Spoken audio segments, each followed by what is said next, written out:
Yo, what is up, folks? It's your boy Sports PSP. Hope everyone is enjoying a fantastic Friday evening, soon to be Saturday morning. Folks, I apologize that I'm running the podcast a little bit late.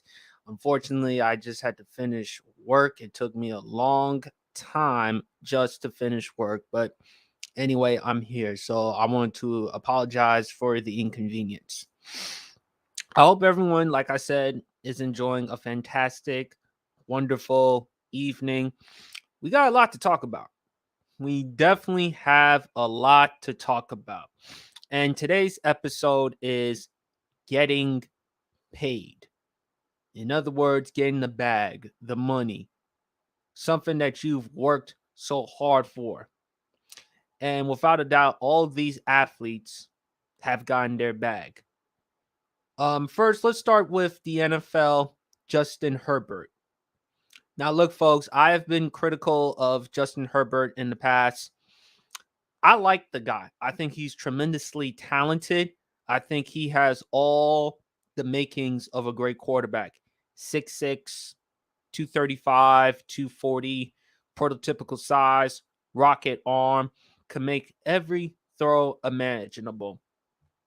And I did admit right after the loss against the Jacksonville Jaguars, I did say he was overrated. I did because I felt like, there should be no reason why the Chargers blew a 27-point deficit. But considering what Justin Herbert has done 3 years in his career, very impressive despite the win-loss record. But at the same time, we can look at it and say that's the Chargers. That's Brandon Staley, the head coach. That's the defense. Then there's a lot of other reasons. But when you look at Justin Herbert's play, if you look at what he's done throughout his 3 years of his career, 94 touchdown passes to only 35 interceptions. Okay, so each of his 3 seasons in the NFL, it's an average of a little over 30 touchdowns.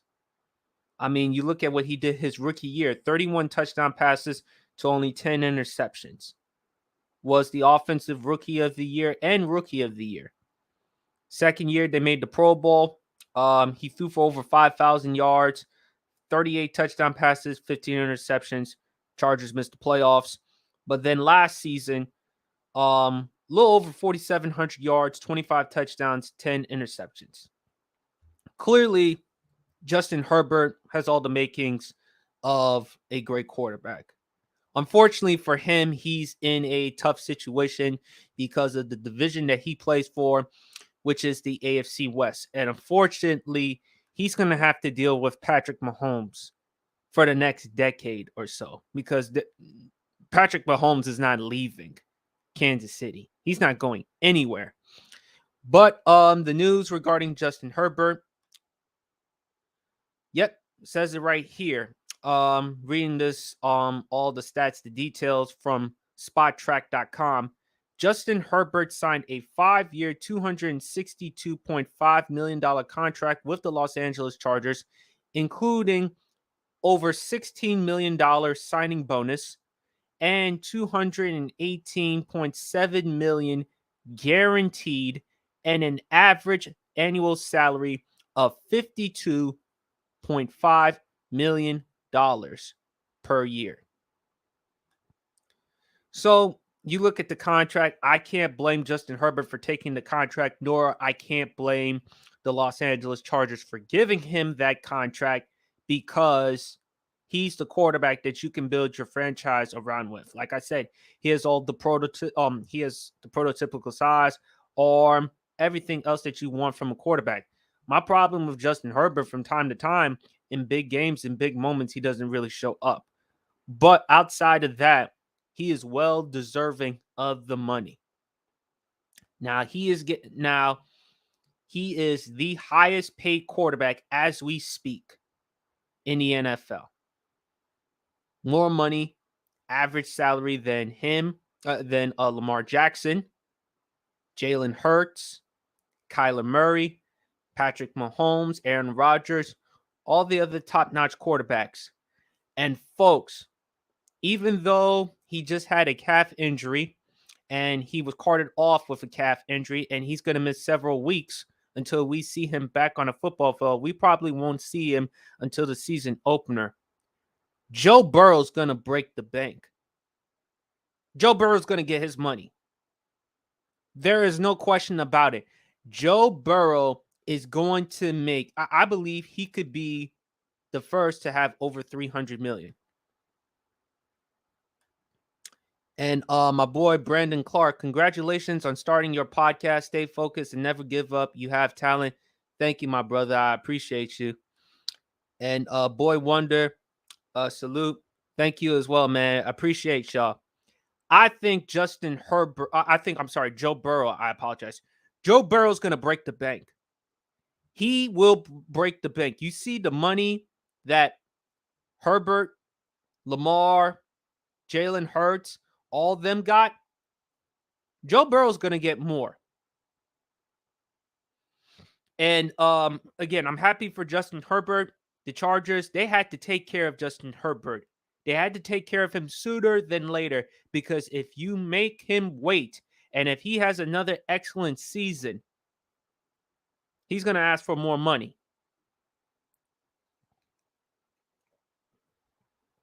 Without a doubt, he is going to ask for more money. So it's incumbent upon you as an organization. You might as well take care of him. You've seen 3 years of Justin Herbert. He's outperformed his rookie contract. And it goes back to Brian Flores. Now, even though, folks, I am a fan of Tua Tagovailoa, and I think Tua Tagovailoa, when healthy, is a top 10 quarterback in the NFL. All he needs to do is just stay healthy. It was reported that Brian Flores, back in the draft, he wanted Justin Herbert, not Tua Tagovailoa, because of the prototypical size Justin Herbert had coming out of college, 6'6", 235, compared to Tua Tagovailoa, who's about 6 feet, 6'1", somewhere around 215, 220-ish pounds. Either way, Justin Herbert, you had to take care of him. You just had to. You just had to take care of him if you're the Chargers, because you haven't had a legit quarterback in a while, going back to Phillip Rivers. Well, here's Justin Herbert, who just turned 25 years old, who, in my opinion, is a top 5 quarterback in the NFL. I have Patrick Mahomes, I have Joe Burrow, I have Josh Allen, and I have Jalen Hurts above him. Justin Herbert is a top 5 quarterback. Chargers, you better take care of him. I expect Justin Herbert to improve in year 4 because of who he has now as an offensive coordinator in Kellen Moore. So with this contract, they're not just paying Justin Herbert based on what he's done. Sorry, guys, I'm a little tired from work. They're not just paying him for what he's done. They're also paying him what they believe he can do in the foreseeable future. And I don't know if he's going to pay off in terms of winning a championship, because you're in that AFC West division with, by far, without a doubt, the best quarterback in the NFL, and Patrick Mahomes. And Patrick Mahomes will be 28 years old in September. So Patrick Mahomes is not going anywhere. He is not going anywhere, folks. He's not. So unfortunately for Herbert, he's going to have to deal with that. And he's got to deal with the rest of the AFC, because Joe Burrow, he's going to get his money. And it's going to be more than Herbert. Josh Allen ain't going nowhere. Lamar ain't going anywhere. Aaron Rodgers is going to stick around for our next couple of years. So unfortunately for Justin Herbert, I think it's going to be enough for the Chargers to make the playoffs. But in terms of winning a championship, no. Because of, look how loaded the AFC is. Now, if Justin Herbert were in the NFC, then he would have a far, far better chance of at least getting to a Super Bowl if he went on a legit team. All right, folks, let's talk about the NFL still. Saquon Barkley. Now, he did not get a big contract. But right here. Saquon Barkley is a 1-year, $11 million contract, including a $2 million signing bonus. The deal is also $10.1 million guaranteed, according to NFL Network's Ian Rappaport. Now, also according to ESPN's Adam Schefter, the $909,000 in incentives is added to his deal for 3 huge components or categories, which is rushing for at least 1,350 yards and a playoff berth, 11 touchdowns, and 65 receptions. The deal does not have a no franchise tag clause. So, after reading that, to me, the New York Giants won this one. They're paying Saquon Barkley a 1-year, $11 million deal, $10.1 million guaranteed. And Saquon does not have a no franchise tag clause. So after the season, Giants can hit him with that franchise tag. They can just hit him with the franchise tag. Just like that. And unfortunately for running backs, and also too with Saquon, the reason why they didn't give him a long-term contract is because of 2 reasons. Number one, the diminished value of running backs in the NFL. And unfortunately, this is why you can't pay running backs a certain amount of money. We've seen Christian McCaffrey and Ezekiel Elliott and other running backs who have gotten their bag. And it hasn't panned out well as far as winning a championship. Christian McCaffrey, since he got his money from Carolina, he's now in San Francisco. And Ezekiel Elliott, he's not on an NFL roster. He's not.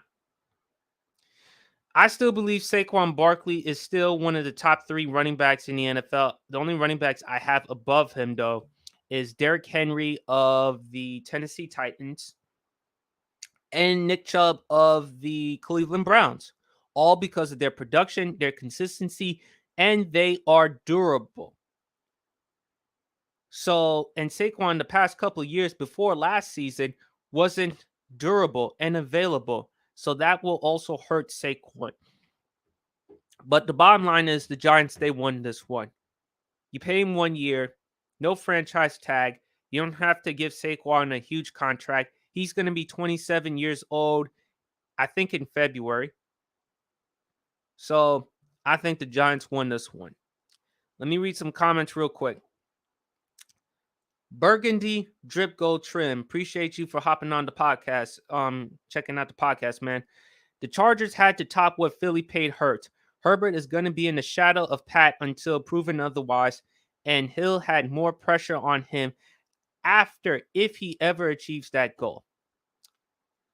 Yeah, I mean, look, like I said, unfortunately for Herbert, I think for him, and I hate to say this, but he's going to be an afterthought because of the quarterbacks in the AFC, and particularly the quarterback he's going up against in the AFC West, which is Patrick Mahomes. If he were in the NFC, he would have a much better chance of competing for a Super Bowl.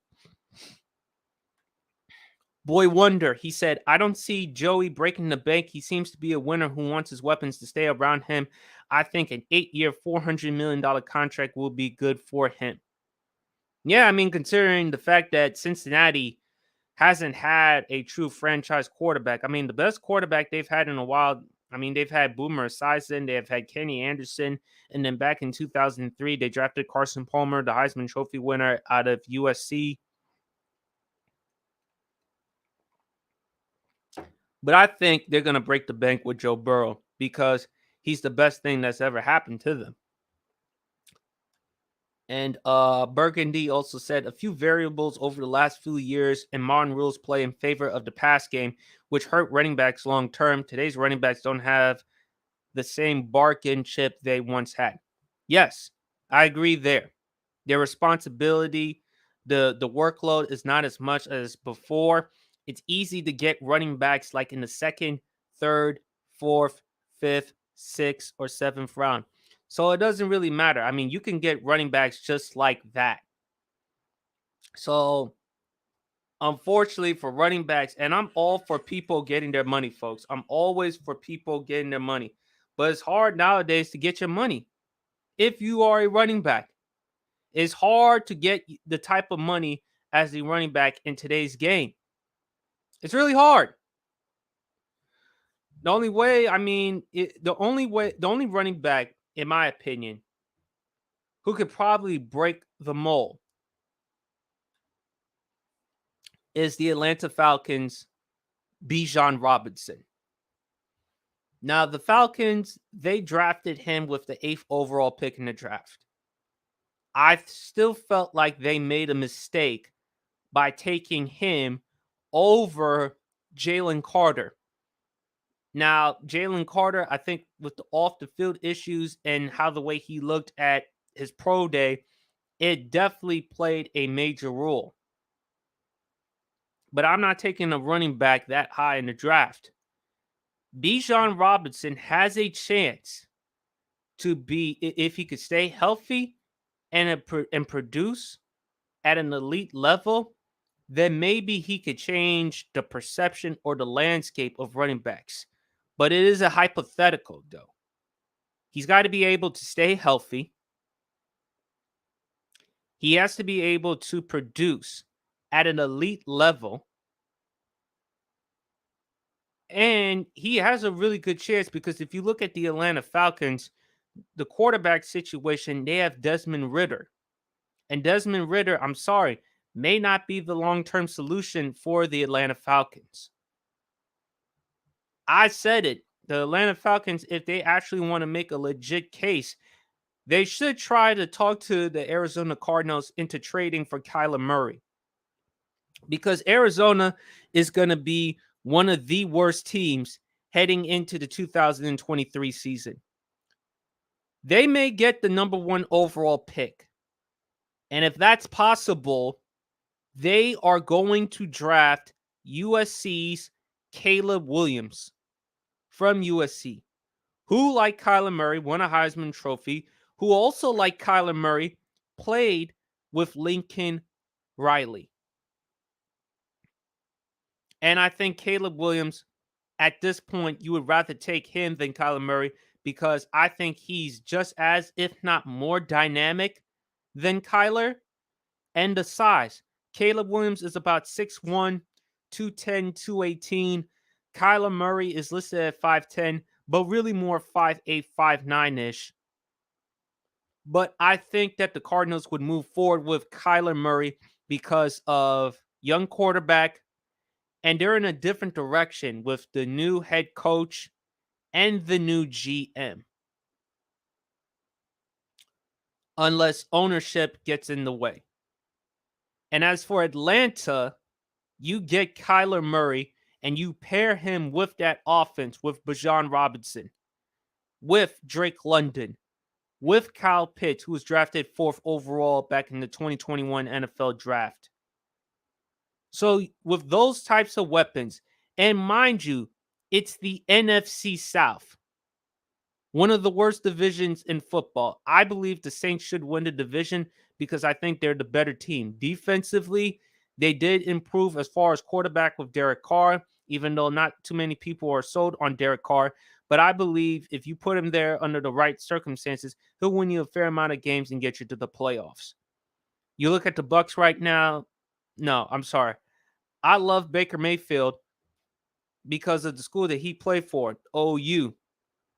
But I don't see Baker Mayfield lasting in the NFL. There's a reason why he's been on 4 teams in 6 years. You look at you look at the Carolina Panthers. Yeah, they're a young team. Frank Wright is the new head coach. Bryce Young, they traded up in the draft to take him with the number 1 overall pick. I like Bryce Young. I think he'll be fine, but I don't expect much from Carolina. And then when you look at, I mentioned New Orleans, I mentioned Carolina, I mentioned Tampa. I'm sorry, I just don't see it. Atlanta, they better try to get their hands on Kyler Murray, because I think in order for them to make their offense legit formidable and to compete and win the division for an amount of time until changes are made in the NFC South, you got to trade to get a quarterback. And Kyler, when healthy, my boy Brandon from the block, and I hope we have him on the podcast, he actually said a healthy Kyler Murray is better than Trevor Lawrence. And Trevor Lawrence, in my opinion, is a top 10 quarterback. So that's what I think. Burgundy drip gold trim. He said Le'Veon Modern hurt modern backs contract negotiations. He makes a point. He really does make a legitimate, valid point with Le'Veon, because after the 2017 season, Le'Veon made the first team All Pro. Le'Veon was productive, had really good seasons, but I think the reason why the Steelers decided to hit him with the franchise tag as opposed to giving him a long-term contract was because Le'Veon at times was suspended for substance abuse, and on top of that, injuries. Le'Veon decided to sit out for the entire season. And then in 2019, he goes to the New York Jets. He gets his bag, he gets his money, and it didn't work out.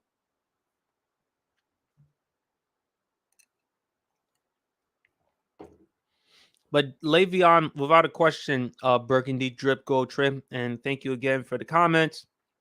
I definitely think he played a factor for running backs, because they see Le'Veon Bell, for an example. He was at that point one of the elite running backs in the NFL. There was him, there was Todd Gurley, there was Ezekiel Elliott, Alvin Kamara, and the Steelers didn't want to give him a long-term contract because of the issues that I mentioned with substance abuse, and on top of that, injuries. So Le'Veon decided to sit out. Goes to the Jets, has a fresh new start for him.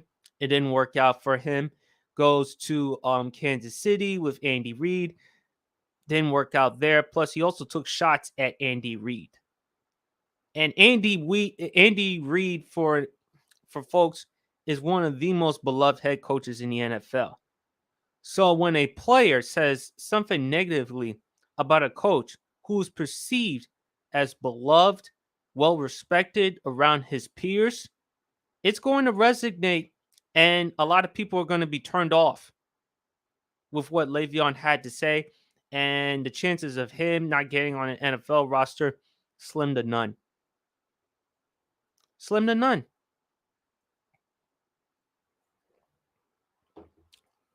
But do I really think Saquon is going to get his bag, his contract? Honestly, I really don't think so. I don't think Saquon or running backs are going to get a long-term huge contract until the landscape is changed. I mean, if you can bring a running back, the last running back to ever win the league MVP, you got to go back to Adrian Peterson back in 2012. He was a few yards shy of breaking Eric Dickerson's record for the most rushing yards in an NFL season. Until we see the second coming of Adrian Peterson or an all-time great running back, I'm sorry. I just don't see it. Then, folks, let's get into a little bit of NBA. Let's go back to the NFL. I'm sorry I didn't create a layout for this one.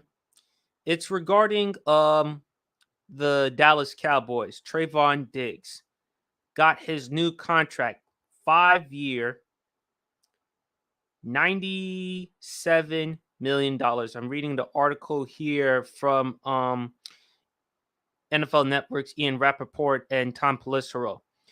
Diggs and the Cowboys agreed to a 5-year, $97 million contract extension.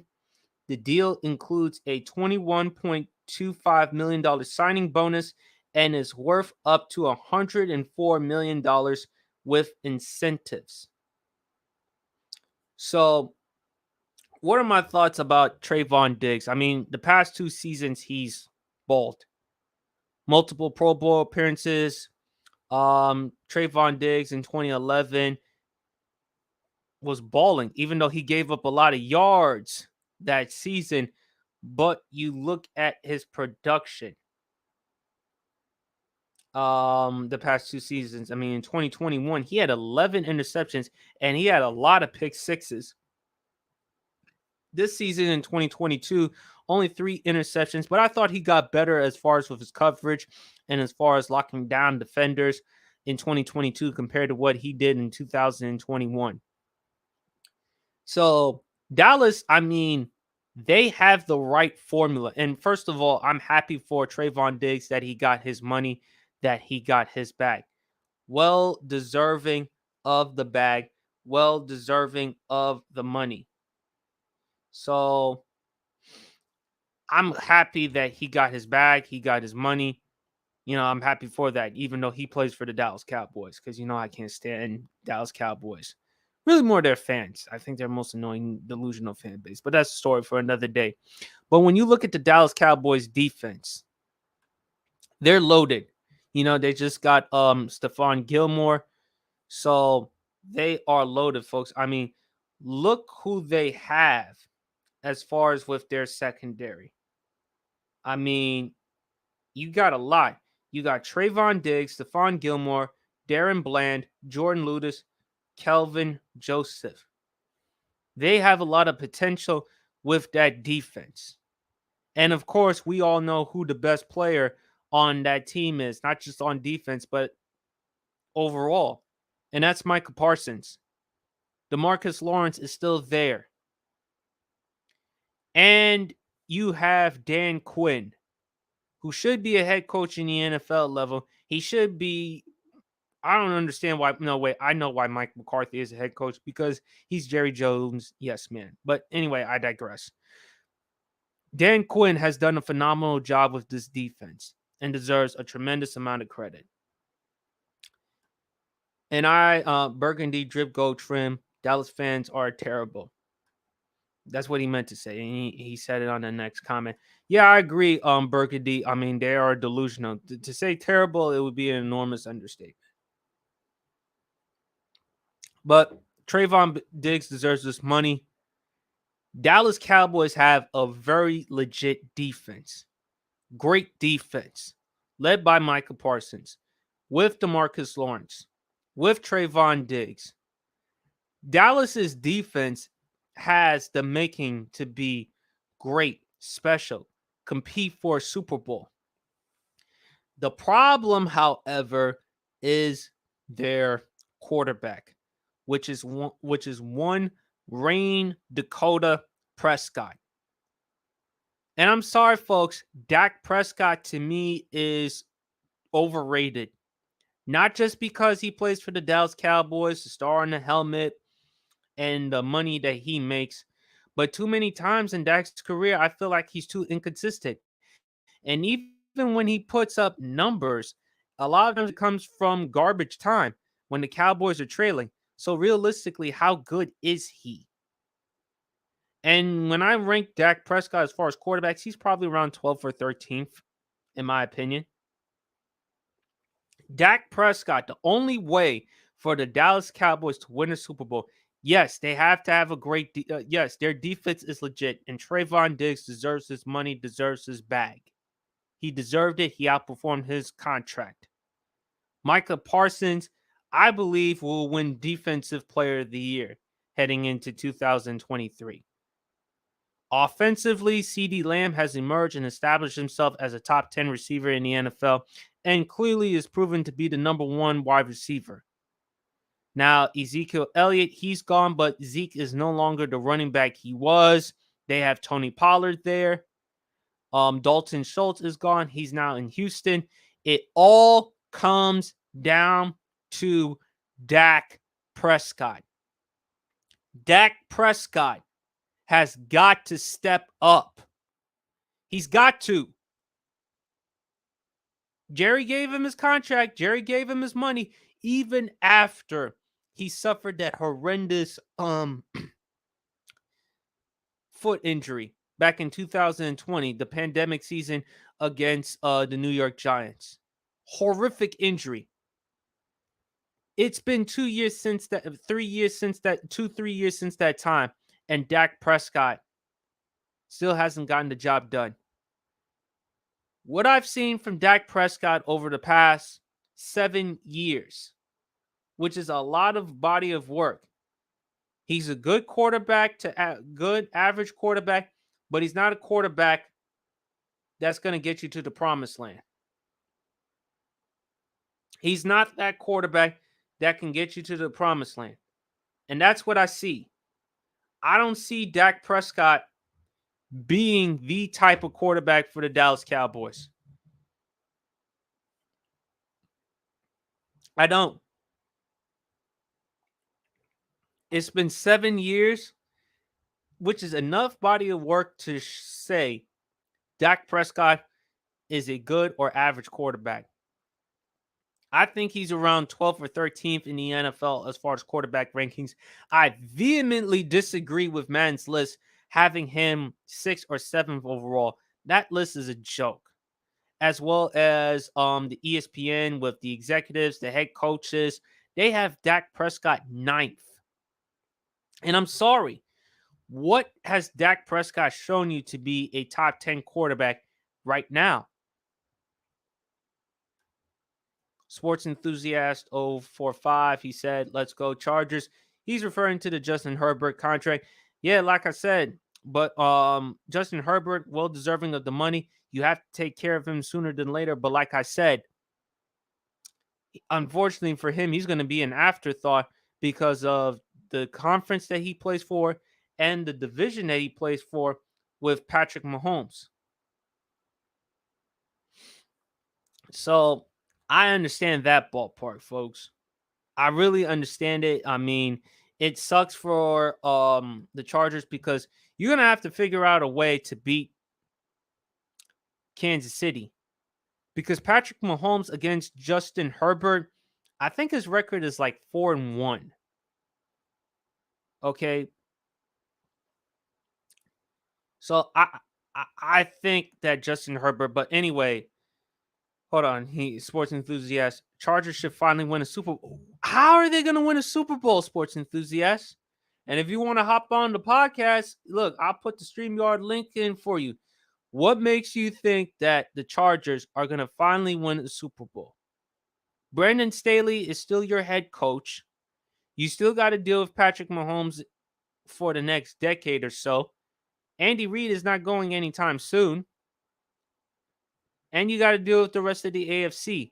Therefore, how are they going to win a Super Bowl? But anyway, back to the Dallas Cowboys. I just don't see Dak Prescott being that quarterback for them to win a Super Bowl. He'll win. I mean, a lot of people, I know my dude, Jay Bailey from the Stay Tuned podcast, I think he said it. When he thinks of Dak Prescott, he thinks of the Black Kirk Cousins. And I think that's a good comparison because when you think of Kirk Cousins is a good quarterback. I mean, you can make an argument that he's a top 10 quarterback in the NFL. But when you think of Kirk Cousins, he pads a lot of stats, but in the end, he's not the type of quarterback that's going to win it for you. He's not. He's not the type of quarterback that's going to win it for you. And that is Kirk Cousins, in my opinion. Kirk Cousins, I think, is a solid to average quarterback. Kirk Cousins, in my opinion, when I thought of him, and my friend asked me, Keith, who is a diehard Vikings fan, when the Vikings acquired him, he said, what's your thoughts on Kirk Cousins? Because he used to play for your team, Washington. I think he's a poor man's Tony Romo. What I mean by that is he's a quarterback that's going to pad a lot of stats, compile a lot of numbers, but not the talent that Tony Romo is. But in fourth quarter and big moments and big situations from time to time, he cheeses. That's how I think. Burgundy drip gold trim. Charger ceiling is 10 wins. Their floor is 8.5. Burgundy drip coat trim, laughing my laughing my fucking ass off. Black Kirk Cousins. Yeah, that's who unfortunately Dak Prescott is. He is the Black Kirk Cousins. He's a good average quarterback at best. That's who he is. And Burgundy drip coat trim, I always felt Kirk Cousins padded stats. Yeah, I mean, a lot of times he did padded stats. He did. I mean, he did pad his stats. He did pad his numbers, but that's really about it. No one really looked at Kirk Cousins as an elite quarterback. They just looked at him as a good quarterback, puts up his numbers. That's about it, but doesn't consistently get you to the playoffs every year and can't always win you the big one. That's been the knock on Kirk Cousins. And I think that's been the knock on Dak Prescott. Because at times I felt like Dak Prescott should have gone farther in his career. He should have made the Cowboys should have been to the NFC Championship game last year against the San Francisco 49ers. Even though it was at San Francisco, but your defense played well enough to win that game, and in that game, you came up short. You didn't play particularly well. And you were coming off a great game against the Tampa Bay Buccaneers, albeit a bad football team. But Dak, that was by far the best game of your career in a playoff game, nationally televised, Monday Night Football on ESPN with Joe Buck and Troy Aikman there commenting. What I see with Dak Prescott is just he's too much of a roller coaster. That's how I always felt about Dak Prescott. That's how I feel about him, man. Burgundy drip go trim. Kirk will thrive in a West Coast offense, but is mentally stunted in areas. Okay. I don't know what he meant by mentally stunted in areas. I mean, I understand with you about the West Coast offense. Yeah, Kirk Cousins, if you put him in a traditional style offense, yeah, Kirk Cousins will succeed. Burgundy drip go trim. He said, I'm still mad we lost to them when he returned to FedEx last year. Yeah, I mean, I can't blame you there. I mean, and by the way, Burgundy, how do you feel about with Sam Howell at quarterback? How do you feel about the Washington Commanders? And how do you also feel that Dan Snyder is no longer the owner? I said it before, folks, and I've said it again that Washington, they should tank the rest of the season to try to get their hands on Caleb Williams, even though that may not happen because there are worse teams in the NFL like the Arizona Cardinals. I would love to see Caleb Williams in DC. I would love that. And Burgundy drip gold trim, he said, similar to Carson Wentz's mental lapses. I wouldn't go as far as Kirk Cousins to Carson Wentz. I mean, Carson Wentz to me is damaged goods. Carson Wentz is damaged goods.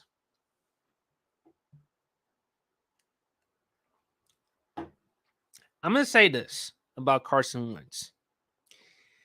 And I'm glad you mentioned that, Burgundy.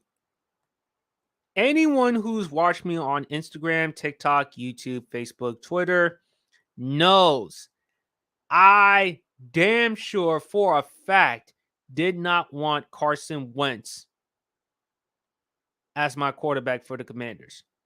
Now, the only reason why they wanted a quarterback because either they wanted to try to get Russell Wilson, which hasn't panned out so well for him with the Denver Broncos. I think he will be better with Sean Payton. And we'll talk about what Sean Payton had to say about his comments about Nathaniel Hackett or Deshaun Watson. And I don't know if Washington wanted to deal with Deshaun Watson given the sexual harassment, sexual assault allegations he was dealing with, combined with all of Washington's history of sexual misconduct within the workplace. So they took Carson Wentz, and it was a terrible move. I said it before. They should have went forward with Taylor Heineke for the rest of the season because I think Taylor Heineke, you get more from him than Carson Wentz. And if there's a comparison with Carson Wentz as far as damaged goods, it's Ben Simmons. Because Ben Simmons, number 1 overall pick back in the 2016 NBA draft. He was a big-time baller out of LSU. There were comparisons between him and Magic Johnson and LeBron James. The knock on Ben Simmons were 2 things.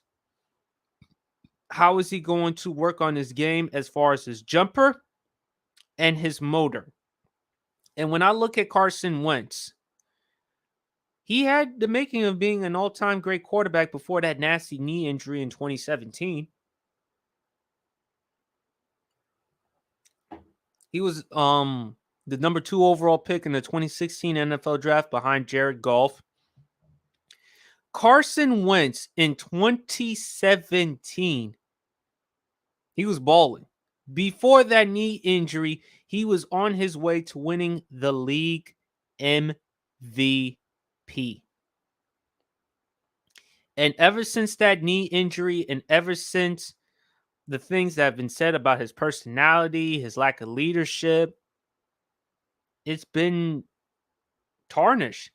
And his play hasn't been great. You know, in 2020, Carson Wentz led the NFL in interceptions and turnovers that year. And even after taking the Philadelphia Eagles to win the playoffs in 2019, the following year they drafted Jalen Hurts in the second round. Not just because they drafted Jalen Hurts because of availability. They also drafted Jalen Hurts, I think, because Jalen Hurts had better intangibles. He had better leadership. At the time, he wasn't the passer as he is now. But Jalen Hurts, there's something special about him. And yes, I love me some Jalen Hurts because after Alabama, he went to the OU, Oklahoma. Love me some OU. What they loved about Jalen Hurts is the intangibles. First one in, last one to leave. Guy who works out with the rest of his teammates, the coaches, they love everything about what he brings to the table. And I think that's something that Carson Wentz lacked as far as leadership and personality. I really do. I really do think that Carson Wentz lacked leadership and personality skills. And also, it seemed like to me, the Eagles, they appreciated and respected Nick Foles more than Carson Wentz. After all, Nick Foles, once he took over for Carson Wentz during Carson Wentz's 2017 season, the Eagles went on. They went to the NFC Championship. They destroyed the Minnesota Vikings. And the Eagles won the Super Bowl against the New England Patriots. They won that game 41-33. Nick Foles, no one will ever forget the Philly special, the play that he called. No one will forget the fact that he balled in that Super Bowl. I thought he outperformed Tom Brady, even though Tom Brady threw for a Super Bowl record 506 yards. But Nick Foles, when it counted most, stood toe to toe and outperformed and beat Tom Brady. And Nick Foles the following year took over for the team after Carson Wentz's injury and got them to the divisional round. And when I look at Carson Wentz, what he was supposed to be, what he could have been, that's how I look at with Ben Simmons, because Ben Simmons, all he had to do was just work on his game, work on the other impediments in his game, such as his free throw shooting, his perimeter shooting. And if you look at Ben Simmons right now, folks, and I've said it before and I'll say it again, if Ben Simmons replicates another year like he had last season, it's over. It's over for Ben Simmons.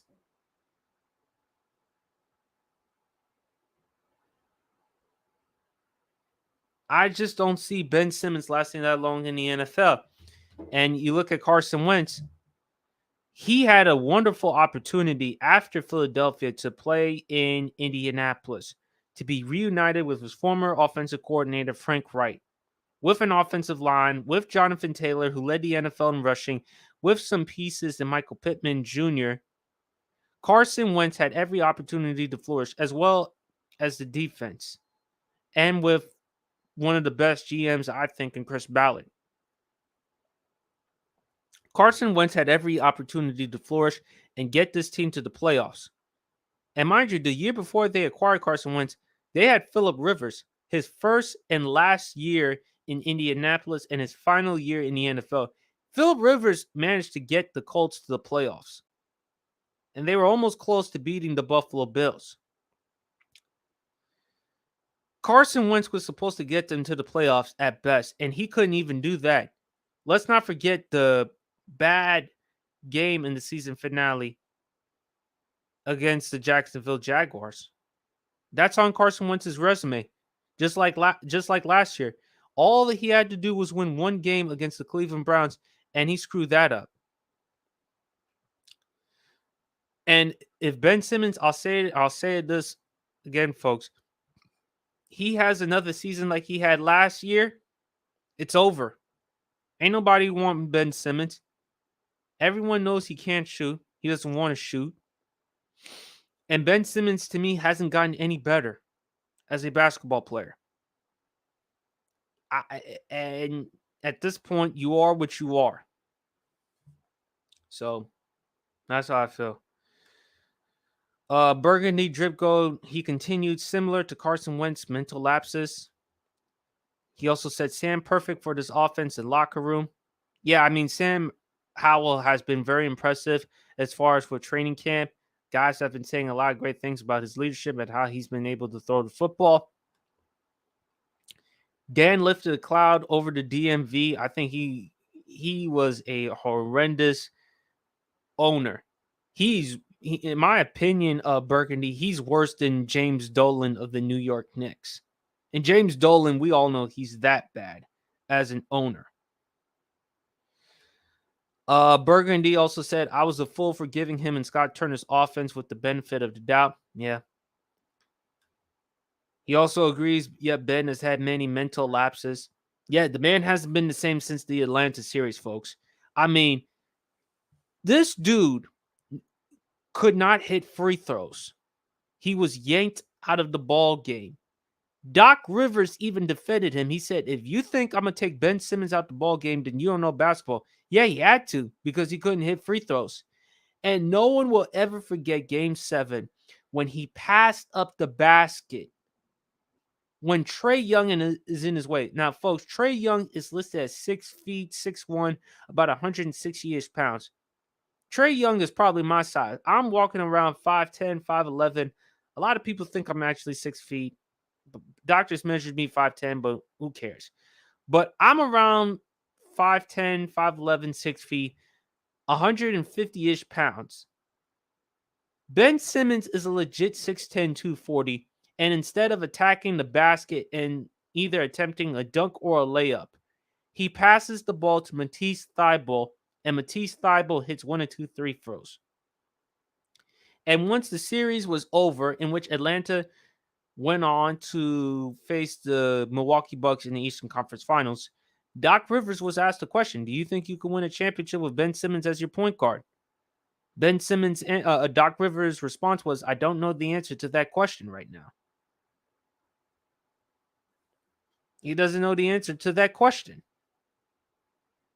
And Joel Embiid, what was the turning point in that game? The turning point is when we had a shot, but we passed up the shot and we only made 1 or 2 free throws. He was referring to the Ben Simmons play in which Ben Simmons passed up an easy bucket. Even though Trae Young was in his way, folks, Ben Simmons is 6'10", 240. Trae Young is kind of like me, 5'10", 5'11", 6 feet, 150-ish pounds, small, skinny dude. And ever since, Ben Simmons has not been the same. I just think his confidence hasn't been the same. He's totally lost a huge amount of confidence since the Atlanta series. And then after that series and after what Joel Embiid and Doc Rivers had to say about him, he wanted out of Philadelphia. There was even the video of him practicing, but with a cell phone in his pocket.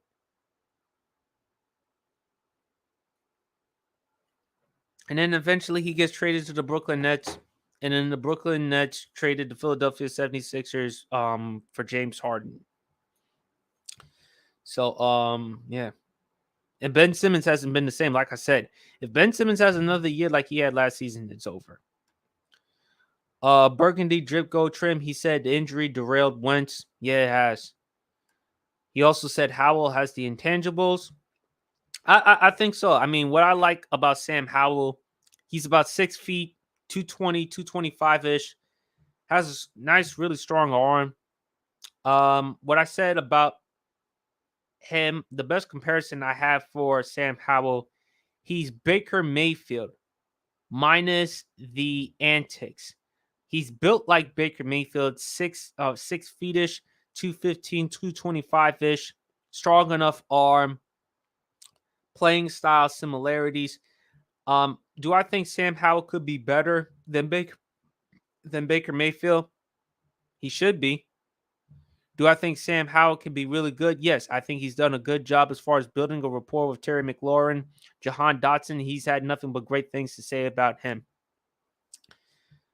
And Burgundy also said we're 2 to tank. I don't know what he meant by that. Maybe he can explain that. And Burgundy Drip Go Trim, Ben should use his height to exploit matchups since he can't shoot. Yeah, I mean, if you're talking about posting up more, yes. Ben should post up more. Ben should attack the basket. But like I said, Burgundy, he's got to work on his shooting, not just his perimeter shooting, his free throw shooting. If Ben Simmons cannot hit free throws, he can't play in the fourth quarter. And listen, I like J-Rob a lot from Player's Choice. He and we had a disagreement. He talked about how good Ben Simmons and Nick Claxton could be as a duo. He was talking about the defensive part of it, but offensively, where I vehemently disagree with J-Rob and where I'm totally on Gabe's side. Go check out Gabe, folks. He does a great job. Go check him out on YouTube. Go check him out on Player's Choice. Go check him out on Dub's World. Go check him out on Big Ox's podcast or any podcast. He talked about how offensively it would be flawed. And if you look at Ben Simmons and if you look at Nick Claxton on the court, the two of them combined are not even at 100% at the free throw line.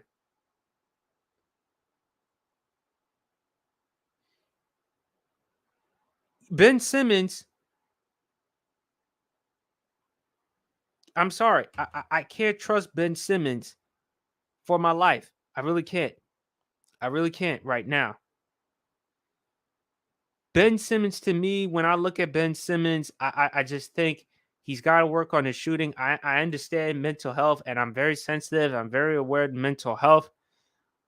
But if Ben Simmons has another year like he had last season, man, I'm sorry. This may be it for him. Because I don't know anybody in the NBA wants a guy who's limited offensively and afraid to shoot.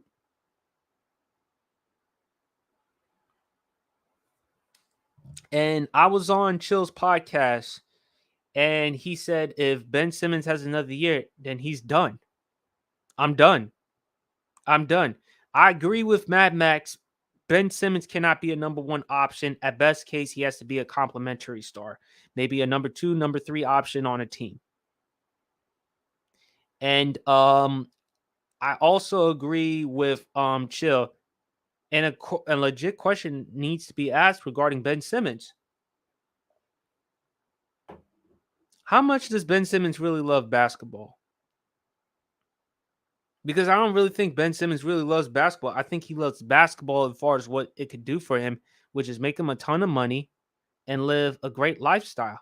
And I'm fine with players wearing the nice outfits and stuff, the jewelry, the chains, all that stuff is cool. But if you're not doing your job as well, that's a problem. I got no problem with the drip that Ben Simmons wear. If that's who he wants to be, if that's his style, so be it. But I have a problem with him not producing and not maximizing his potential. That is fair to say. And I don't care when anybody says, I'm not going to stop being critical of Ben Simmons. And I think that people too many times have given him a pass. Brooklyn was supposed to be a fresh new start for him as far as his career. And I just don't think he hasn't done that. He replicates another year like he had, it's over. He's not their number one option. I think Mikal Bridges has proven that. So that's how I feel. Burgundy also said the players believe in Sam. Yeah, I mean, not just the players, but also the coaches. Eric Bieniemy has said wonderful things about Sam. And Burgundy also said we're too good to tank. The ceiling is 9.5 wins and the floor is 7.5 wins. We're going to be 16th again. We have to exceed expectations. Burgundy, I feel you. Listen, I'm tired of Washington. I feel like I said about Washington, we're too good not to tank, but we're also not good enough to to make the playoffs. We win enough games not to tank, but we don't win enough games to make the playoffs, man. We got to be able to make playoffs, man. And if we're not winning, if we're not getting to the playoffs and we're not getting good draft picks, then what are we doing? And the reason why I say we should tank the rest of the season to try to get Caleb Williams is we got to trust the process. We damn sure got to trust the process and we got to build something around. But before, folks, I got a guest on the show. Really go check her out. Go check her out. Maria Knows Best. Go check her out on Instagram, TikTok. You know, I'm really happy that we have a female's perspective when it comes to sports. Go check her out. She does a lot of great stuff on Instagram, TikTok, Facebook, Twitter, YouTube. Go check her out. Maria Knows Best. Hope we have her on. Hey, what's up, Maria? How you doing? What's up? What's up? What's up? Good. How are you? Good. Just tired. Had to finish a long day of work. You know, gotta stay grinding. Gotta stay focused. But how's your evening going? Good so far. Just been calm, and I was just on a pod a couple hours ago, so I was like, let me hop onto this. I appreciate you for hopping on. I mean, at least somebody cares about what I do. But anyway, I wanted to get your perspectives. Let's talk about some NBA. Jaylen Brown. Now, just reading right here, Jaylen Brown and the Boston Celtics agreed to a 5-year, $304 million contract extension, the richest contract in NBA history, according to the Athletics' Shams Charania. On top of that, the contract will also be fully guaranteed, as well as a trade kicker, and Brown's final year will not include a player option. So, Maria, what do you think about the contract? And do you think it's going to pan out for the Celtics as far as winning a championship? I think. Well, obviously, when I first seen the contract, I thought he was given a lot of money I wish I could have in my bank account. But once I looked at how the Celtics have been the past couple of years, they're a team that has made the finals before. They're a team that is obviously capable of contending for a championship. And I feel like they can't get that championship without Jaylen Brown, one of the best two-way players in the league, one of the best second options in the league. So I think the contract, I think them signing Jaylen Brown will definitely pan out to them winning the championship. It will pan out to what exactly the Celtics want. They want to win. They want to get a ring. And I think the only way they can, not the only way, but one of the best shots they have at doing that is by keeping a player like Jaylen Brown on their roster. They've improved their roster, adding Kristaps Porzingis, and things like that. So, he gives them a greater chance of winning. And so now you're keeping one of your star players. Like Jaylen Brown is an all-star caliber player. And so like having him on your roster is good. And I think, yeah, like I said before, it will definitely span out to exactly why they gave him the deal in the first place. They will win a championship. I give it like a year or two because they're just so close to getting it. And I think Jaylen Brown, Jaylen Brown does have a lot of issues with his game. His but handles. I think, his handle is yeah, it is not even a joke. That handle. But I think that can be fixed with obviously practice and things like that. I think his game plan and his gameplay and his importance to the team ultimately outweighs his handling. That's just what I feel, which is why I think the contract was good. And yeah, I'm not mad at the Celtics for, giving him that much money. All right, we got another guest in the building. Context, how you doing, man? My God, what's the word, PSP? What's going on, Maria? How you doing? What's going on, man? We just talking about Jaylen Brown's contract, man. What are your thoughts about the contract, and do you think it's going to pan out for the Celtics as far as winning the championship? Tomatoes. Even though Maria gave some great points, I gotta disagree. I'm along the lines of. I actually had this question. I actually was texting a couple of my guys, and we was chopping it up about it. And one of the questions is one of the questions I posed was, is Jason Tatum a number one? Can he lead you to a championship team? The consensus is Jason Tatum has the skill set, has the want to, and has the game to be a number one. Jaylen Brown, to me, he's the best. He's a number three. I don't even think he's a number two. I think he has number two skill set. But I don't know, in the right setting right now in Boston, I don't think it's going to work. The reason why is because of, I think Udoka put them in the right spots to play off ball. If you guys noticed, the offensive scheme that they was running was completely different with Mazzulla. Mazzulla had a lot of them doing offensive initiation, where they were playing a lot of high pick and roll and creating for others instead of coming off those pin down screens, right, and getting those easy post move. Mid post opportunities, right. Easy jumpers to look at. When you're investing all that money for Jaylen Brown's role to be reduced to a certain extent with Jason Tatum being there, that's kind of, I'm gonna give a little bit of a side eye to that, especially the fact that, now here's the thing, KP kind of helps you in the post up area. The better 3-pointers, more mobile on the defensive end. Is just, I don't know if Tatum, here's the thing, they have so much of a redundant skill set, and there's a clash in their skill set. They do the same exact thing. So one of them is going to have to take a step back as far as play style.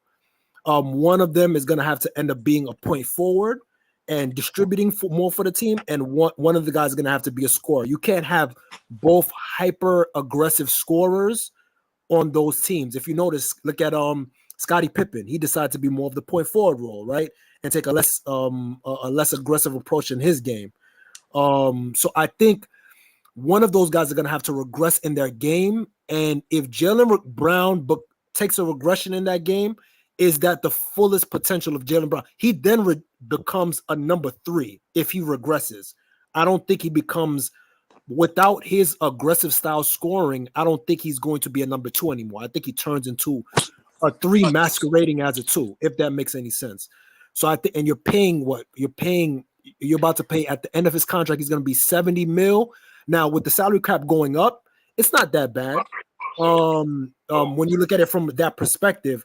But now, I don't know. I think you just need to add a little bit more pieces to make his role fill out a little bit better. I think there's too much redundancy in their skill set, if that makes any sense. No, you're making great sense, context. And plus, also context, they got to figure out a way, because Jason Tatum in the next couple of years, he's going to get more money than Jaylen Brown. Right. So you're going to figure out, I paid $300 million for Jaylen Brown and Jason Tatum, and how's it going to pan out, though? $500 million? $500 million is crazy. More than half. Right. More than $500 million. Dev, are you on, man? Can you hear us? Can you hear me? No, we can hear you. What's going on, man? What's your thoughts about Jaylen Brown's contract? The best contract in the sports history. Let me stop playing. Honestly, I'm not surprised he got paid, and obviously people think it's lucrative, but you guys got to remember he did qualify for the Supermax, so I think it is a lot for like he obviously he's not the best player in the world. Like we all know that because that contract should be the best player in the world, but it's gonna look bad now. But it's kind of like resetting the market. What I'm thinking of now, the next player who's gonna be up for the Supermax, the next superstar is gonna make the All NBA team. Is gonna make like let's say who's the All NBA caliber player like Luka. Luka's about to make bank. Oh, he without question. And then who else? And the other young guys are gonna be All NBA. Curry, SGA. So SGA, the new superstars, even some of the older guys like Joel, Jokic. But Dev, what about your boy Trey? Trey, he gonna get. He gonna get some bank. He gonna get some bank.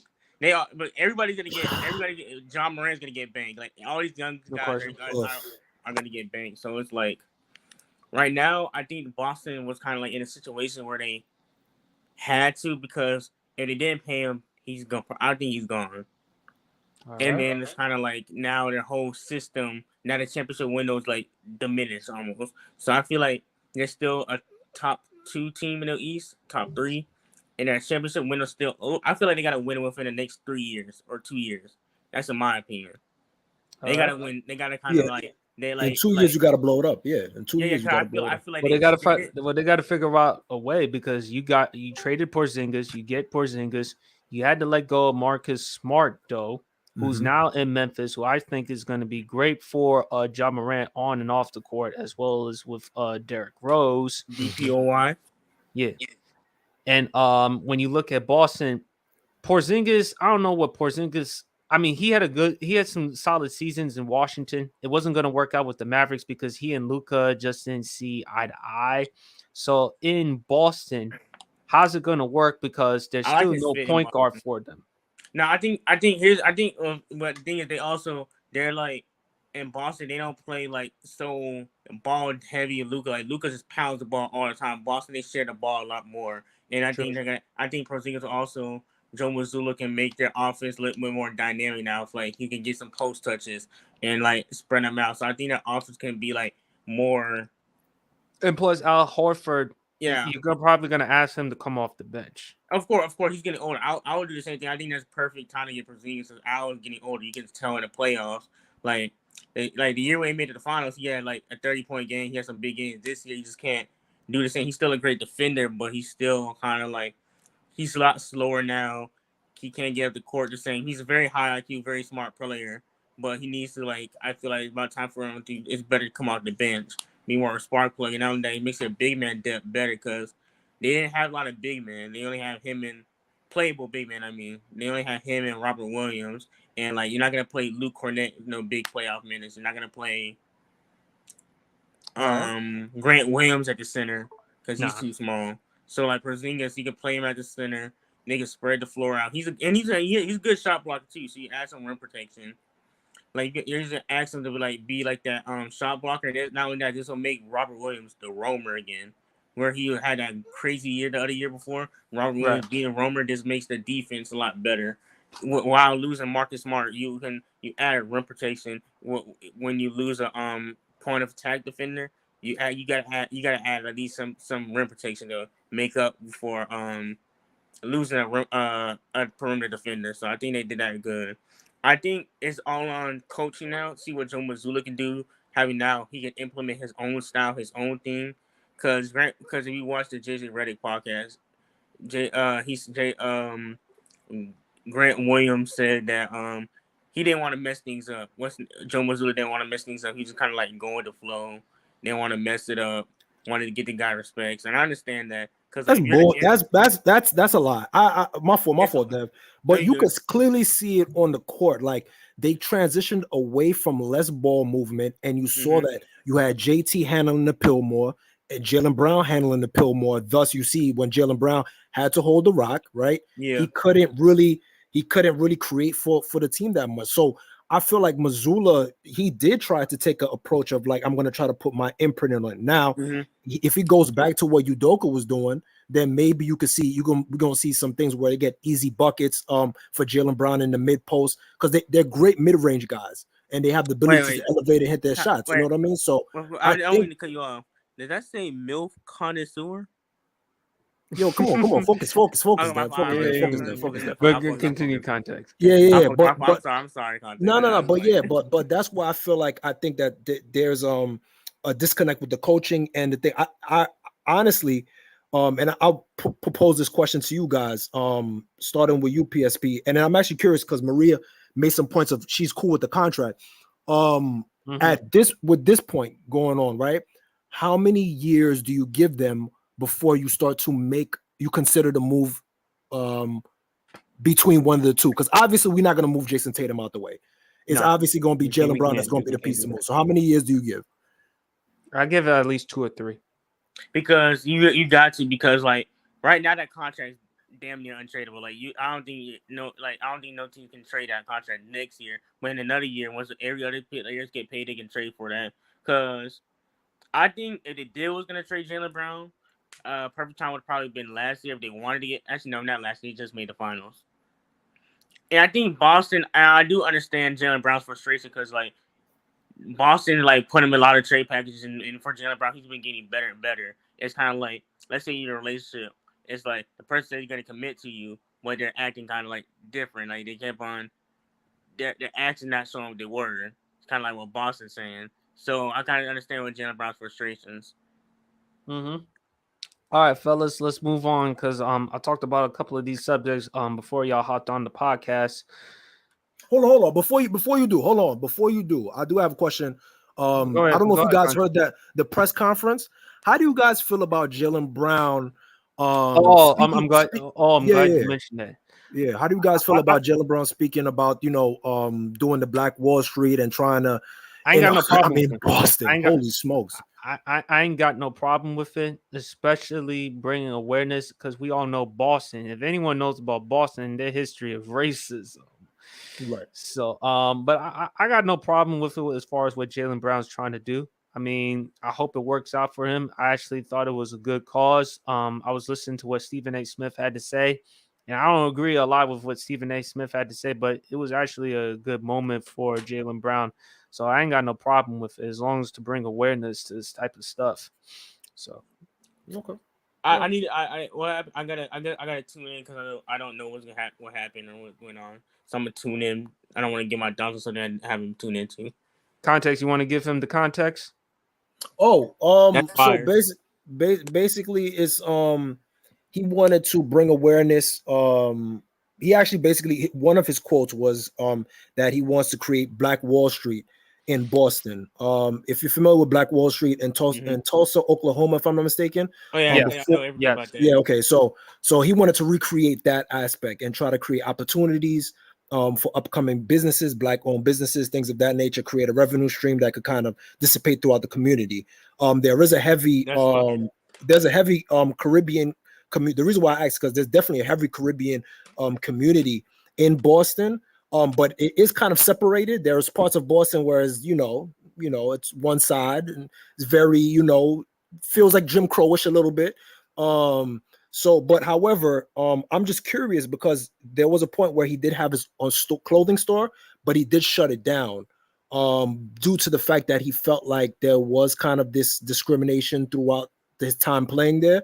So I'm really like, the reason why I asked is like, do you really feel like he's gonna invest into the Boston community? I've heard that he's done great things throughout the community beforehand, but with this money, do you guys feel like he has enough time to invest? You know what I mean? And from the idea of the fact that he might get traded. You know what I'm saying? How does that kind of look at his perspective? I think he's creating his own foundation. Even if he does get traded, I think Jaylen Brown has a good heart. He's also the vice president of the Players Club.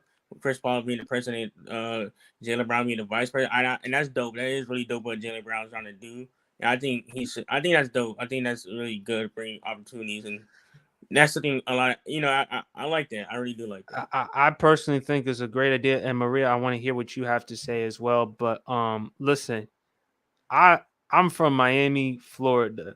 we all know Governor DeSantis don't want to teach Black history in that state, and I'm ashamed of him, and I'm ashamed of my state. So if Jaylen Brown can find a way to pull it off with, I think this would be great, especially with Boston, because we all know Boston with their history and racism. I mean, Bill Russell, go back to what Bill Russell has said in the past about Boston and his history. So if he could pull it off, God bless him. But Maria, what do you got to say about that? I'm glad you mentioned that context. These comments really don't. I feel like this would come out of Jaylen Brown. I feel like Jaylen Brown would say something like this, and I feel like he would also do something like this. I think this could be huge. The fact that he's putting his money back into, wanting to rebuild like Black Wall Street and things like that, and help with the gap up there in Boston. So yeah, I think this is big for the community, and props to Jaylen for actually, speaking about that and trying to do something. I think he does do something with the money he is given. All right, fellas, let's move on. Because there were some subjects I talked about before y'all hopped on. I want to get y'all perspectives. Maria, I'm gonna let you go first. Justin Herbert, as we all know, folks, signed a 5-year, $262 million contract with the Los Angeles Chargers, including a signing bonus of over $16 million, $218 over little over $218 million guaranteed, and an average annual salary of $52 million, according to SpotTrack.com. So Justin Herbert is the highest paid quarterback in the NFL. Maria, what are your thoughts about Justin Herbert? Do you think he's worthy of the money? I also said that Joe Burrow, sooner than later, even though he was carted off with that strained calf injury, Joe Burrow's going to break the bank. So what's your thoughts about it? I got Justin Herbert in football fantasy, so all I know is he better do something for me. I'm not going to lie. I'm not hip on football like I am basketball, but I do know Justin Herbert is a good quarterback. And people say he's top 5, so I think he's got to be well worth the money. If people say he's a top 5 quarterback, so people say top 5. Some people say he's better than Trevor Lawrence, but we don't gotta get into that. That's Brandon. I disagree. What do you think about the context? So I think it's a good move. Context. I think it's a good move. Don't get me wrong. I think the Chargers had no other choice but to pay the man, right? And with the NBA Devils making a point in regards to just making they have to pay for a certain point due to the fact that you're just doing it for the next generation. Like to me, Justin Herbert is just pushing the bell for Joe Burrow. You know what I mean? And the next guys that's gonna come up after him. I actually, when I see these contracts with the quarterback, and it's no shot to Justin Herbert, but it kind of makes me disappointed at the way that they're treating the running backs. But to get back to the Herbert point, I think he's a generational quarterback. I think he has the arm talent. I think Trevor Lawrence is a better quarterback than him. I think there's just a little bit of I think his arm talent is a little bit too good, and he kind of has that gunslinger mentality. He relies on it too much. Very Brett Favre-ish to me. But if he gets that under control, I think the sky's the limit for him. Obviously, his wide receivers got to stay healthy, right? Keenan Allen was injured. I think they have great potential to work together. But Keenan Allen's on the other side of his prime. I don't think he's going to be the same type of wide receiver like he was before. Obviously, Mike Williams is going to step up. And that offensive line, if they could hold up, and like I said, it's really just the offensive line and his decision making. I think that's the only real thing that kind of keeps him away from that. Obviously, the defense is hit and miss. The Chargers defense is hit and miss. They have the talent, but the production kind of falters here and there. But I think it was a good move. Regardless, you had to do it. The guy has shown you time and time again that You know what I mean? He's proved himself. And it's just decision making. The arm talent is there. It's just decision making at this point. All right. So context. Before we move on to Saquon Barkley, you said you have Trevor Lawrence over Justin Herbert. Why? So to me, I just with the limited acquisitions that the Jaguars had, for him to do what he did, like going back and forth, pulling it. This kid is from college, man. Just having that poise. High school. He had from high school, right? From high school, he has a certain poise about him. When he throws the ball, it's very effortless. It gives me now. I'm not saying that he has the arm strength of Aaron Rodgers, but the way he throws the ball, it's effortless like Aaron Rodgers. It doesn't look like he needs to put that much wind up into it. Herbert kind of has the over the arm throw. Versus him, where it's kind of like a flick, similar to like Michael Vick, where it's kind of like a flick throw, and it just it launches out of his hand. And I'm a big arm talent guy. I think he could throw from a lot of different angles too. Herbert could do so as well, but I think Trevor Lawrence arm is like, it's kind of like he could side arm it and still get that same velocity. And I think Herbert has a bigger arm, but I think Lawrence is good enough. I think. Yeah. I think I think Herbert definitely has the bigger arm for sure. But I think Trevor Lawrence has better arm control, and like meaning like he can better throw it touch. on different platforms, if that makes sense. You know what I mean? Like the side, you know what I mean? So yeah, go ahead. I think Lawrence has better touch.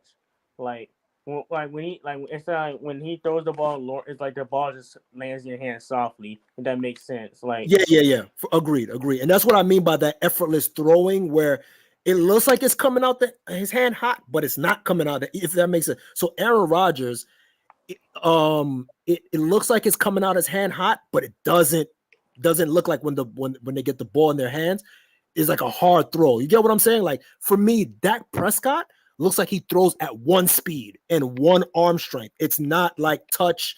It's kind of like just bow, bow, bow, bow. You know what I mean? If that makes any sense. You know what I mean? Like that makes sense. Yeah. Right. So yeah. All right, fellas, let's talk about the running backs in context. I'm glad that you mentioned it. Let's talk about Saquon Barkley. If you see it right here, Saquon Barkley's deal is a 1-year, $11 million contract, including a $2 million signing bonus. The deal is also $10.1 million guaranteed, according to NFL Network's Ian Rappaport, and also according to ESPN's Adam Schefter.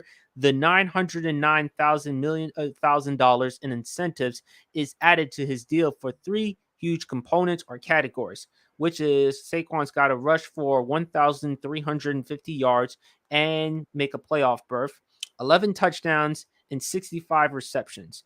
The deal does not have a no franchise tag clause. So I've said it, folks. I think Saquon won this. I think the Giants won this one because, again, Saquon does not have that no franchise tag clause. So after the season, the Giants, they can just hit him with the franchise tag clause. And plus, we all know, as you mentioned, context with running backs. You know, it's just hard. It's just easy nowadays to get running back 2nd, 3rd, 4th, 5th, 6th, 7th round. And it's really unfortunate because, unfortunately, that's just the era where we are with quarterbacks. But what are your thoughts about the Saquon deal? And Maria, I want to hear from you as well. So for me, this is kind of like a multi-layered topic, right? To see Danny Dimes get his deal, right? And agent of the year. His agent got to be agent of the year. Man. I mean, listen, we saw the production with Saquon being there and Saquon not being there, night and day. So you're telling me that you take out one call out of the offense and his production drops so much, but you're gonna pay the player instead of the person that's actually helping the player? All right, cool. Beyond me.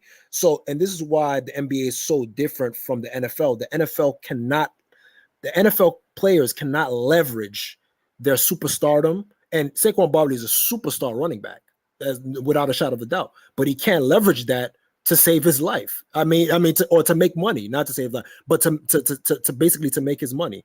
So right now, like you said, he gets this deal, and then they could franchise tag him for not only the following year, but the following year after that.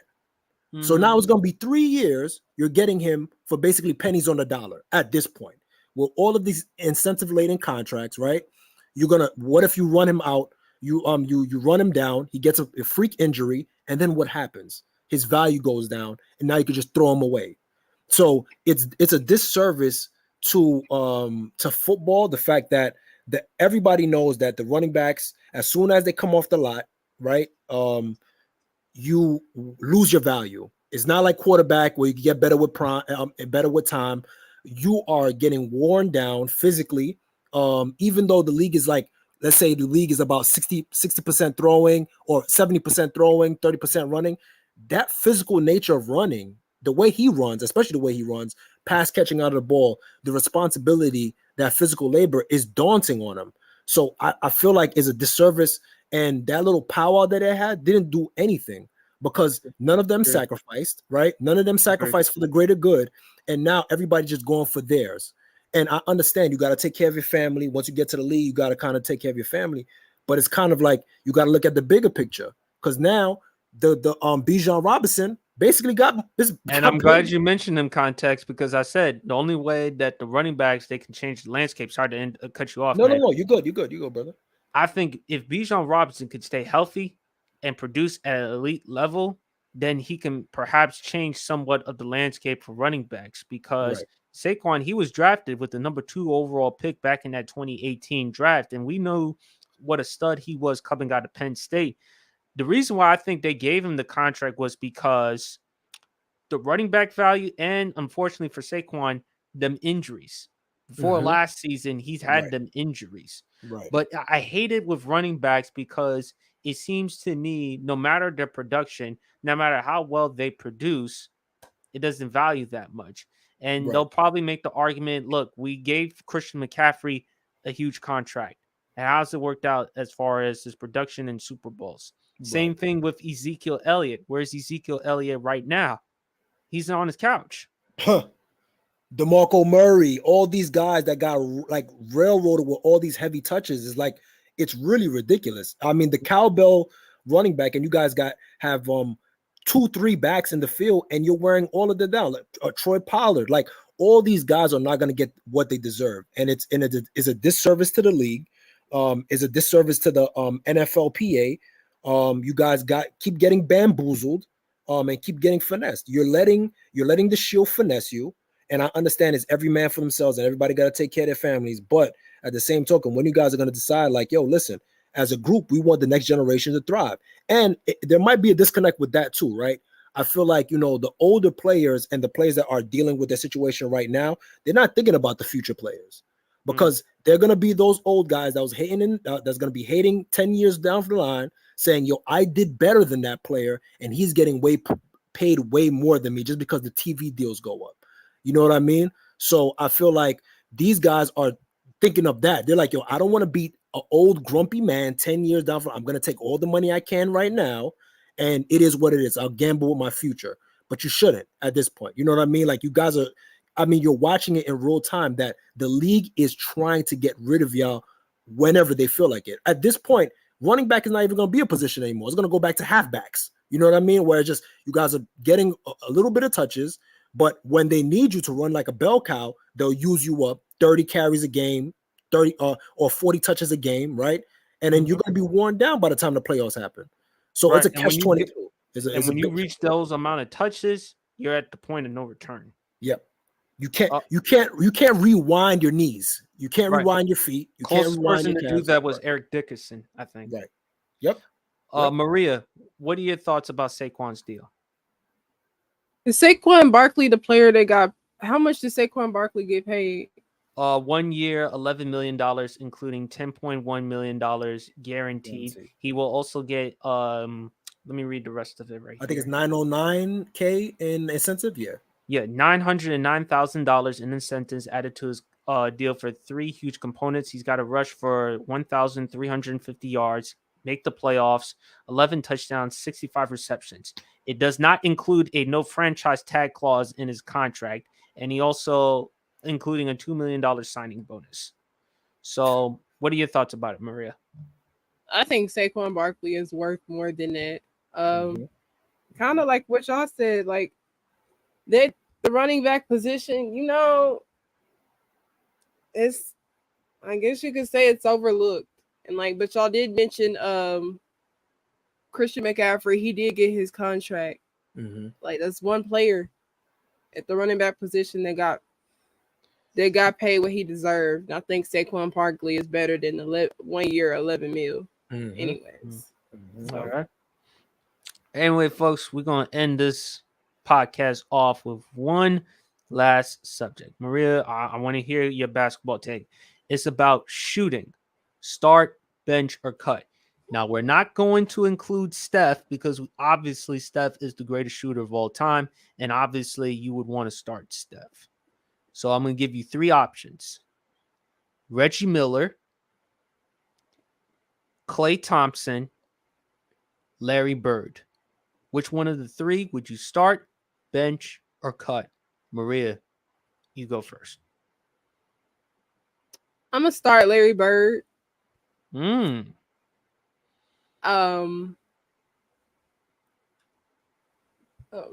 and Klay. I'm a bench. I'm a bench Klay and cut Reggie. I think that's what I'm gonna do. Contact. Yeah. Oh boy, y'all gonna hate me. You might have to full screen this one. So I'm gonna start. I'm about to do it right now. I'm gonna start. And it's only shooting, right? We're not saying shooting. high level shooting, right? Just shooting, just only shooting. Start, Fair bench, or point. cut. Cool. So I'm going to actually start Klay. Okay. I'm gonna bench Bird, and I'm gonna cut Reggie. Why is that? So for me, Klay, the guy, Bird didn't dribble a lot, right? For the most, he did dribble, but he wasn't really this shooting off the dribble kind of guy. But Klay does it at such a clip that it's insane. He does it very fast, quick trigger. Can shoot has more range than Bird. I think he probably is a better off-ball shooter, movement shooter. I think probably Bird is a better dribble, off the dribble. But I don't think it's that far from each other. And then I've seen Klay, just the volume, the sheer volume, and just the technique is the prettiest jump shot I've ever seen. And I thought Ray Allen had the prettiest jumper.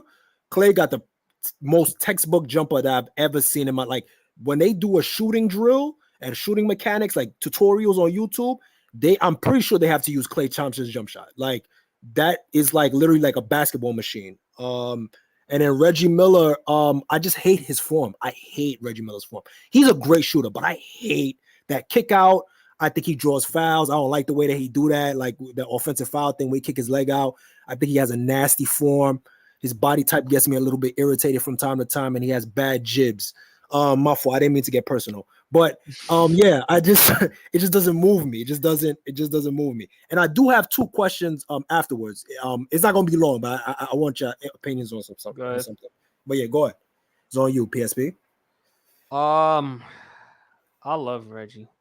Light-skinned people got to stick with light-skinned people, but man, Klay closer to you, my brother. Chill out. He closer to me. Listen, I don't want Leaf's ass coming over here and making fun of light-skinned people.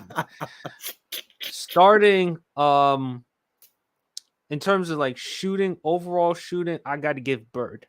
Bird was a good enough 3-point. As to Maria's point, he was a good enough 3-point shooter. I think he was a better mid-range shooter, and 50, 40, 90 club. Larry Bird, that 3-point shooting contest. That's fair. So I got to give him that. Klay, I'm benching. And unfortunately, I have to cut Reggie. You're out of here, buddy. Miller time, you're out of here. And I hate saying that because Reggie, man, he was not only a great shooter, but also a great closer. I still still remember what he did to the Knicks. I love what he did to Spike Lee when he did the leverage shooting. Best taunter. When it comes to shooting, he is the best taunter. He will taunt you and make you get irritated. Michael Jordan put hands on him. Like you saw his fingers corral his face. It was insane. I never seen like somebody put hands on somebody like that before. It was really ridiculous. But I did want to ask, Go ahead, man. since Maria's a Grizzlies fan, I'm very, very curious. What's the next steps for the Grizzlies to make that next step? Because OKC is about to take. I'm not gonna hold you. OKC is coming for those young bloods. I like the Marcus Smart move. I like the Derrick Rose move. Obviously, Ja's gonna be going for 25 games. But what do you feel like? Let me ask. It'll be a two-part question. And PSP, I would love your opinion too. Where do you see them going next year? What seed do you see them gonna be? And then moving forward, what steps do you think they need to take to get to a championship level team? I think one big piece is health. Mm-hmm. That's been hurting us for like the last 2 seasons. Mm-hmm. And us going deeper in the playoffs. Just having, it's just little like last year. Forget last year. I can't remember what exactly happened. Yeah, I do. Last year, we had the issue. Ja Morant went down in the playoffs. Right. Everybody else, but the Memphis Grizzlies stayed competitive in the series. But unfortunately, just us missing Ja just really hurt us. So we lost against the champs the year prior to last season. And then the season that just passed, Adams was out. Brandon Clark was out. We was limited on our big men. Ja got hurt mid-series. He hurt his and was playing hurt. Right. So I think really just us being, if we could just be healthy, I think Memphis definitely got a fighting chance. Now, but I will admit, this season in the playoffs, to me that was not the same Grizzlies team that I had been seeing all season. We as like our play we just played horrible. I'll admit that 100%. That Memphis team was not, like I said, not the same team. But I think we picked up pieces that could definitely help with player development 100%. Behind off the court, obviously. And Ja having a mentor, him having us picking up Marcus Smart and Derrick Rose, I think will be very huge. And I love that Derrick Rose pickup. I love it. Me too.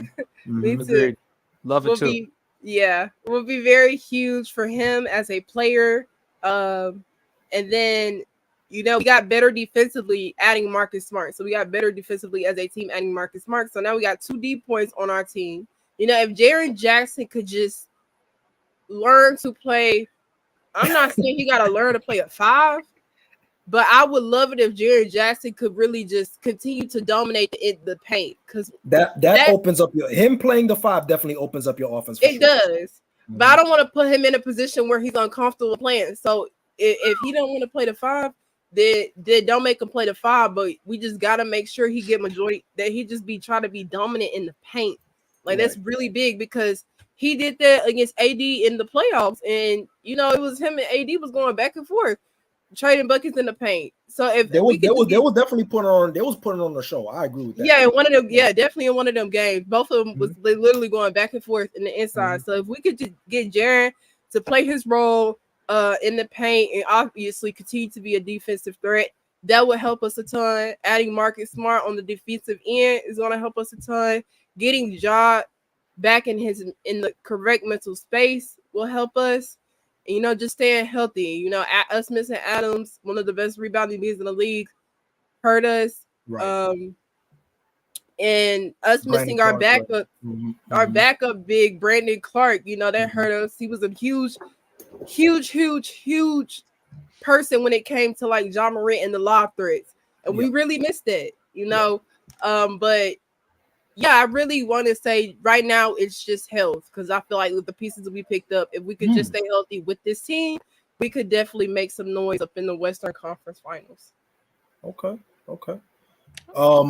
I will. So basically, no big moves. You think it's just more just continuity, small moves help, things of that nature. Okay. That's What about you, PSP? How do you feel like the Memphis is going to stack against, because the West is rising. They Kings, it is. You're right. you know what I mean? OKC, there's a lot of, Houston might pop out of nowhere. You know what I mean? Udoka might, get them young bulls. I mentioned that, and I got Yeah. grilled by Jay and Sports Talk because they thought I was losing my damn mind when I said Houston could compete. So No, they could definitely compete for a play-in. I think it's that's just what I said. They play-in. Yeah, I yeah, didn't. go ahead, I go didn't say championship. I didn't say No, Western no, Conference but Finals. I definitely think play-in. play-in. I think they can definitely play. I think with Ime Udoka, he will do a better job utilizing the team with the young players. That's what I think he could do. But back to Memphis. Yeah. Memphis just needs more maturity. Okay. With the 25-game suspension, Memphis, they have a good record without Ja.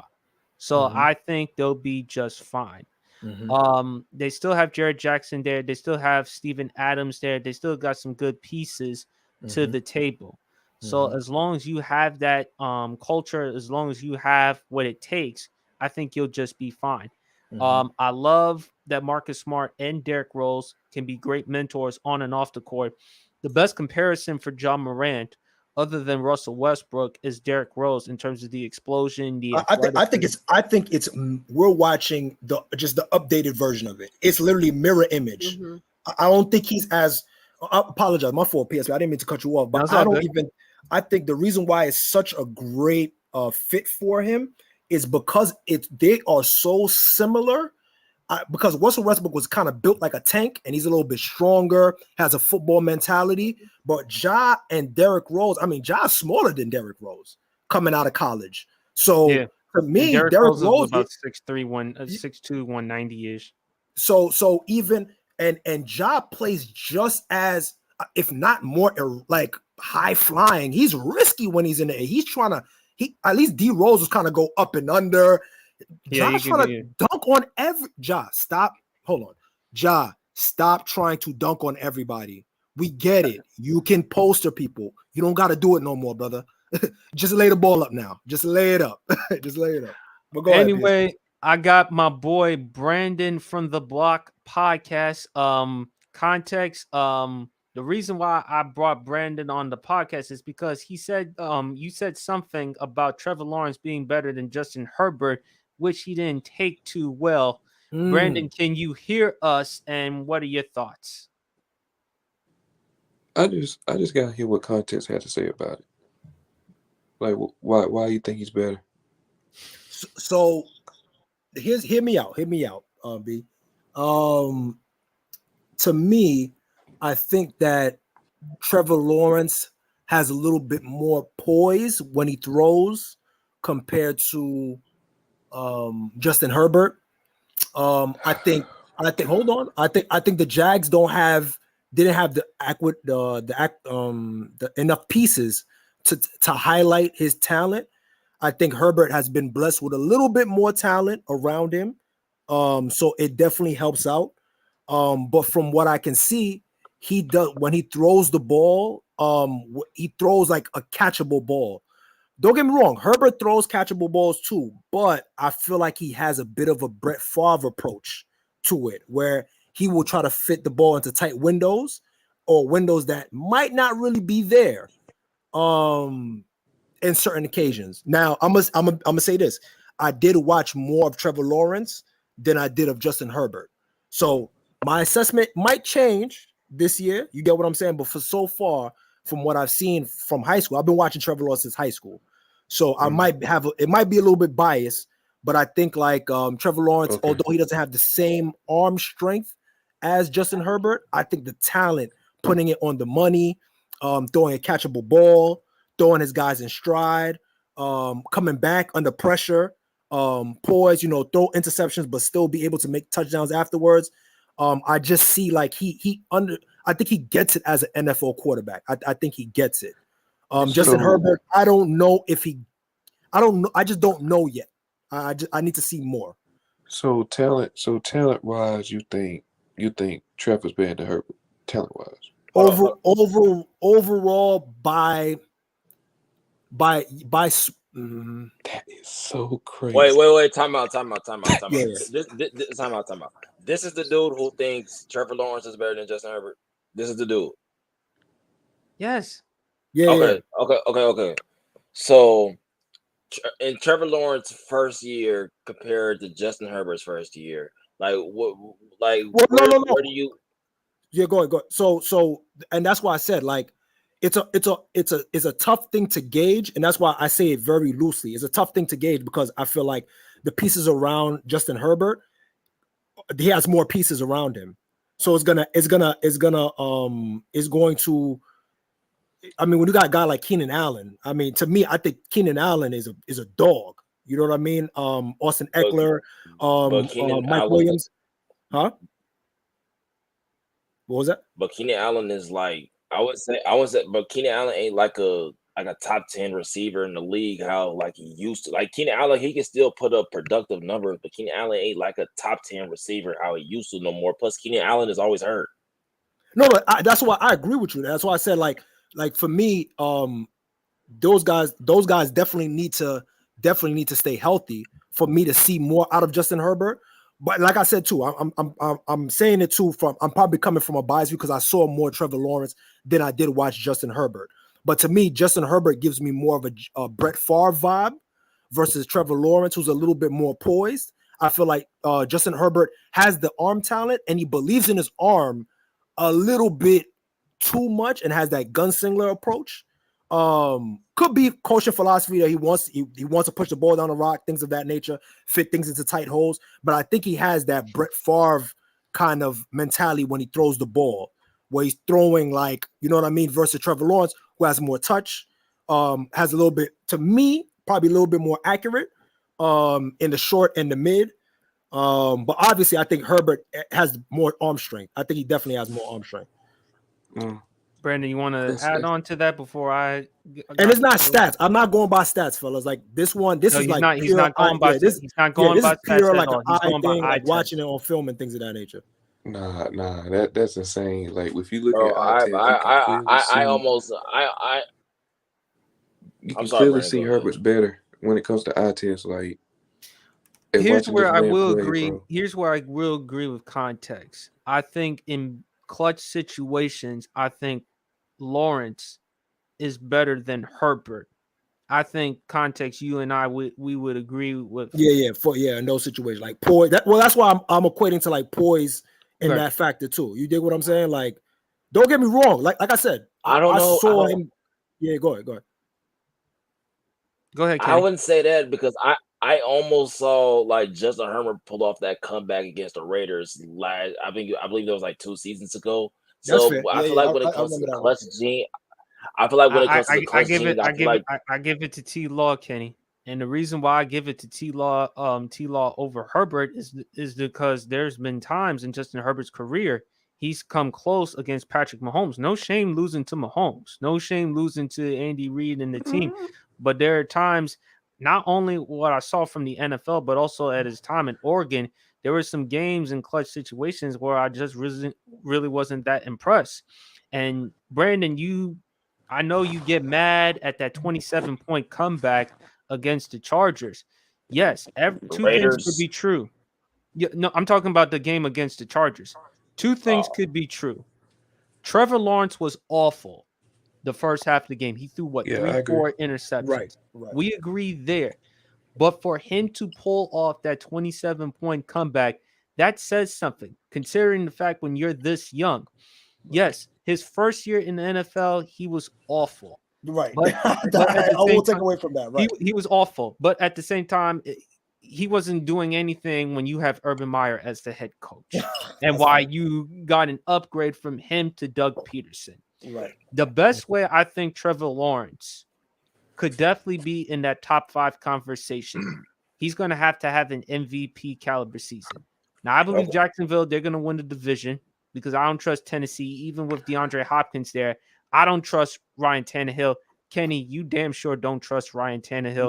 No way. So let me ask you this. Well, let me ask you this though about that what's the name, that Chargers and Jaguars game. So is that more towards Trevor Lawrence or is that more towards the coach?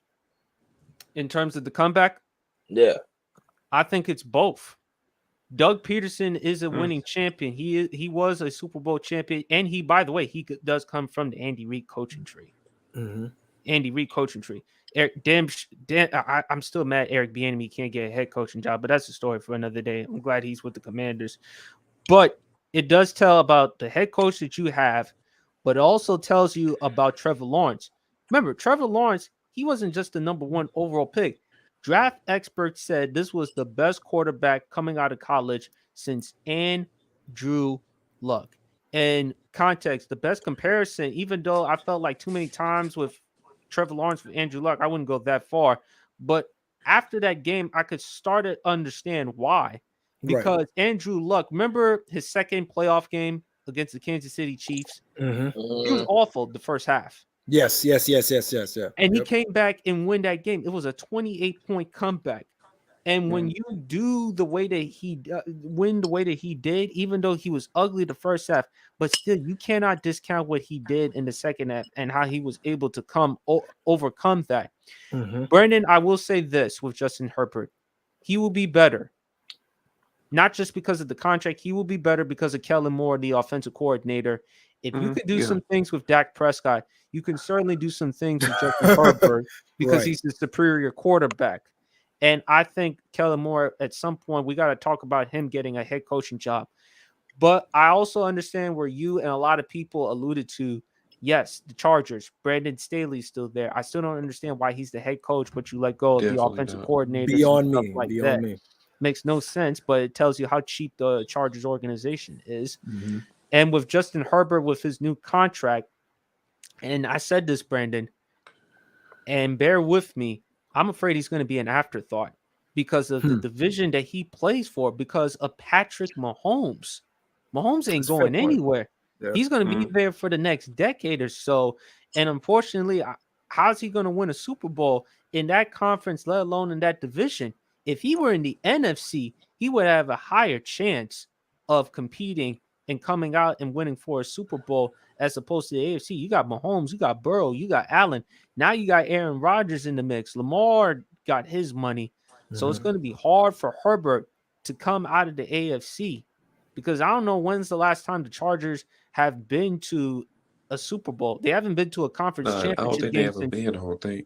Right. They haven't been to a conference championship game since 2007, 2008. Right. So, yeah. But my thing is, just because you beat somebody in a game, don't make you better. I don't think it's better. I don't think it necessarily makes Trevor Lawrence better. But I do think if Trevor Lawrence has an MVP caliber season, if he throws 4,700 yards, 38 touchdowns, 10 interceptions, makes a deep playoff run, then is it fair to say we can revisit this conversation? I mean, I guess, but now, no. But is it Trevor got to be better than Lamar, to be honest. But no, I don't think Trevor. I think Lamar. I think Lamar's a push. So at this point, how confident are you guys moving forward with the pieces that Baltimore have, that Lamar is going to take that next step as a much better. I think it's just all about Odell, but I think Zay Flowers will be fine and Mark Andrews. I think it's just all about Odell. Right. Let me read some comments right here. Burgundy Drip Go Trim, who's a Commanders fan as I am, he says, "I like the name. Context matters. I state that daily." He also said Allen's style at this point is like early 2000s possession style. He's referring to Josh Allen, quarterback of the Buffalo Bills. And he also said, yet the NFC wide open, even after the season Hurts had. I also said that the Cardinals should trade Kyler Murray to the Atlanta Falcons because they're probably going to end up getting Caleb Williams, Arizona, in my opinion. But Kenny and Brandon, last subject before we end the podcast. Okay. I mentioned to Maria and I mentioned to Context, start, bench, or cut. It's regarding shooting. So Steph Curry is not in this conversation. You have a choice between Larry Bird, Klay Thompson, Reggie Miller. Which one you start, bench, or cut? Just shooting? Yeah, shooting. Just shooting. I'll let Kenny go first. I'm starting Reggie Miller. Wow. Holy shit. I'm starting Curveball. Reggie. I'm benching Larry Bird, and I'm cutting Clay. Did y'all hear that? Starting Reggie, benching Bird, cutting Clay. Now, why is that? Well, between like starting Reggie, Yes. I think like when it comes to like shots, when it's like counts the most and like makes it on like a consistent basis, I feel like when it comes to like clutch situations, I feel like Reggie does it better than Larry and Clay. But yes, Larry Bird, he's a better off the dribble shooter than Reggie Miller. Don't get me wrong, but when it comes to like catch and shoot or just like shooting shots in the clutch moments, then give me Reggie Miller. But Larry Bird, he's close. But I just think Reggie Miller just overall is a better clutch shooter than Ray Allen than Larry Bird. Damn, I thought I was about to. I thought I had a wild one. He threw me for a loop for that one, boy. Wait, which one was yours? I think what was it? Did I have it flipped? PSP? No, you said start Clay. Yes, start Clay, bench Bird, yeah, and cut then Reggie. and That's cut what you Reggie. said. Yeah, I haven't seen Clay make shots like I seen Clay. That's where you put it, really. I seen Clay make shots in the clutch, but not as clutch as Reggie. That's a fair. That's fair. He did have that game 6 in the Western Conference Finals against OKC in 2016. Nah, bro. I'm sorry. It's not moving him. It's not moving him. And that's why I said I said Reggie. I have to see more. Reggie does have leverage shooting on his side. That's I do agree with that. He definitely has leverage shooting on his side. The reason why I gave it to Clay is like I always say I always thought that Ray Allen had the best like textbook jump shot if you're gonna teach somebody how to shoot, or you know what I mean, you run through a tutorial.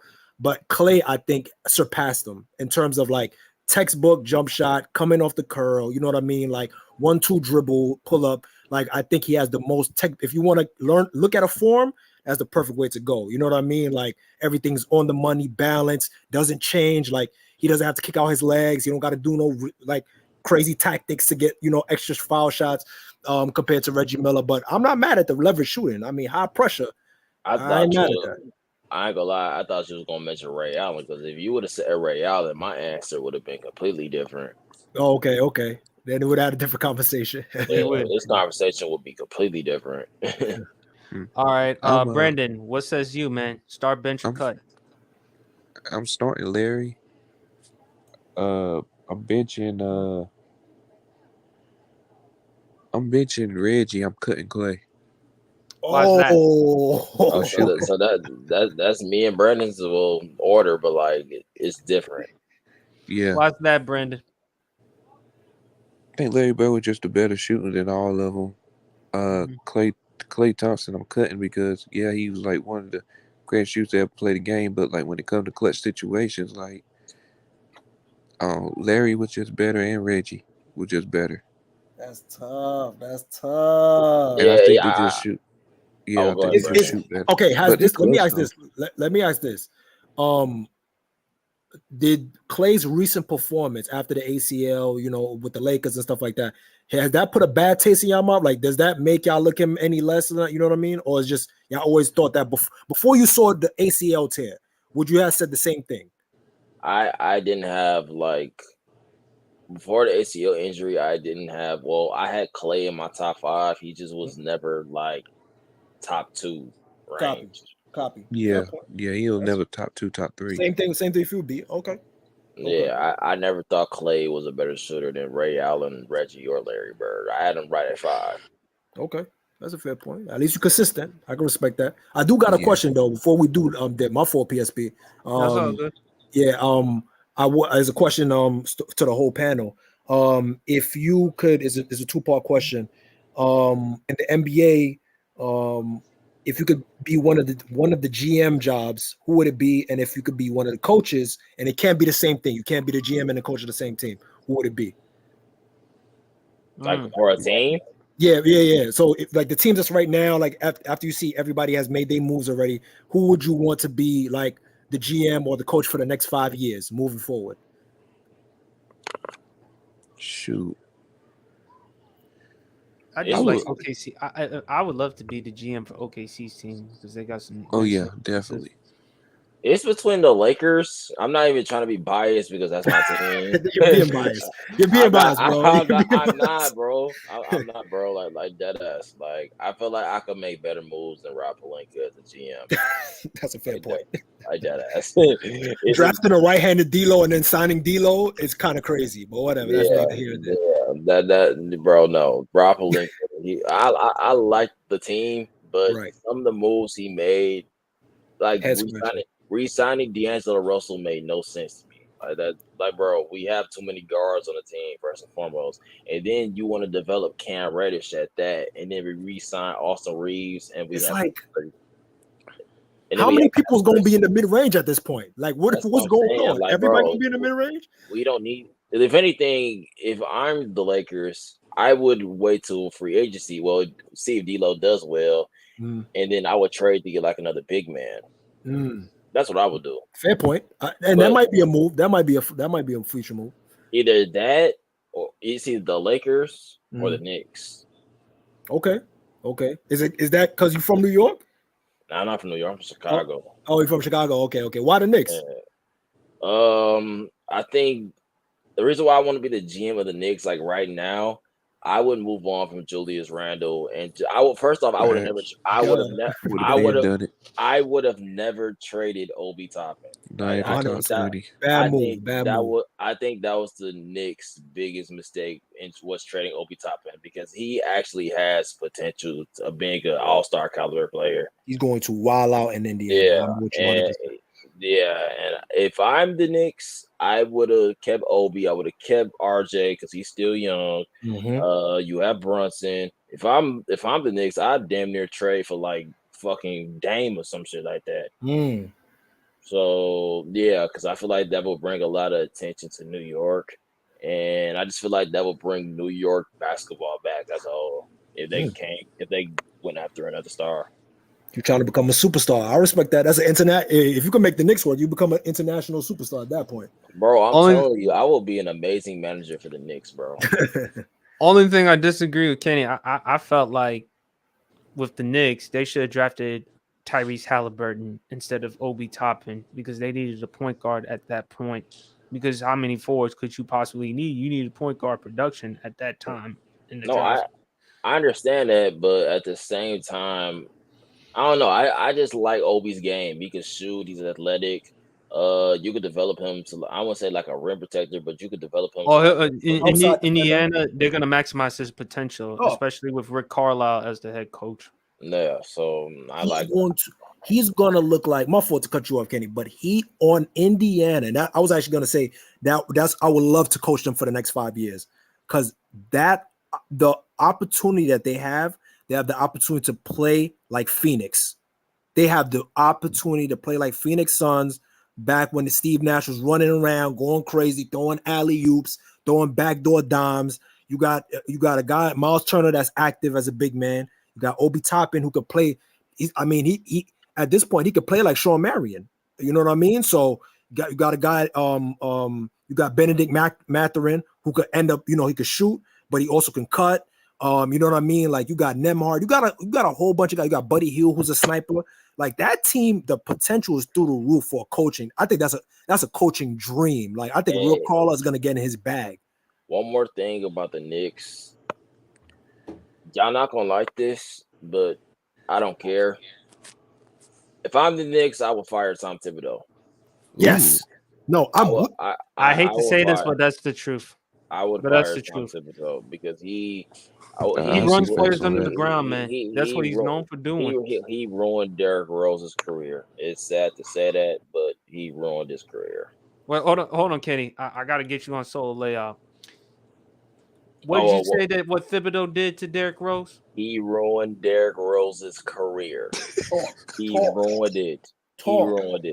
He ruined it. Like he gave Derrick Rose all these minutes, this, then the third, playing damn near the whole fucking game, ruined his fucking career and tore his ACL. So it's forever F Tom Thibodeau. Simple as that. I'm with you 100%. Like if Derrick Rose stayed healthy, bro, we wouldn't be. I wouldn't say we wouldn't be talking about Russell Westbrook, Dame, or anything like that. Derrick Rose would be a top 3-point guard in this game. I don't care what 100%. y'all say. 100%. As soon as listen, I always say this too. And I'm not scared to say that. As soon as D Rose got injured, that's when everybody shifted their focus to Russell Westbrook.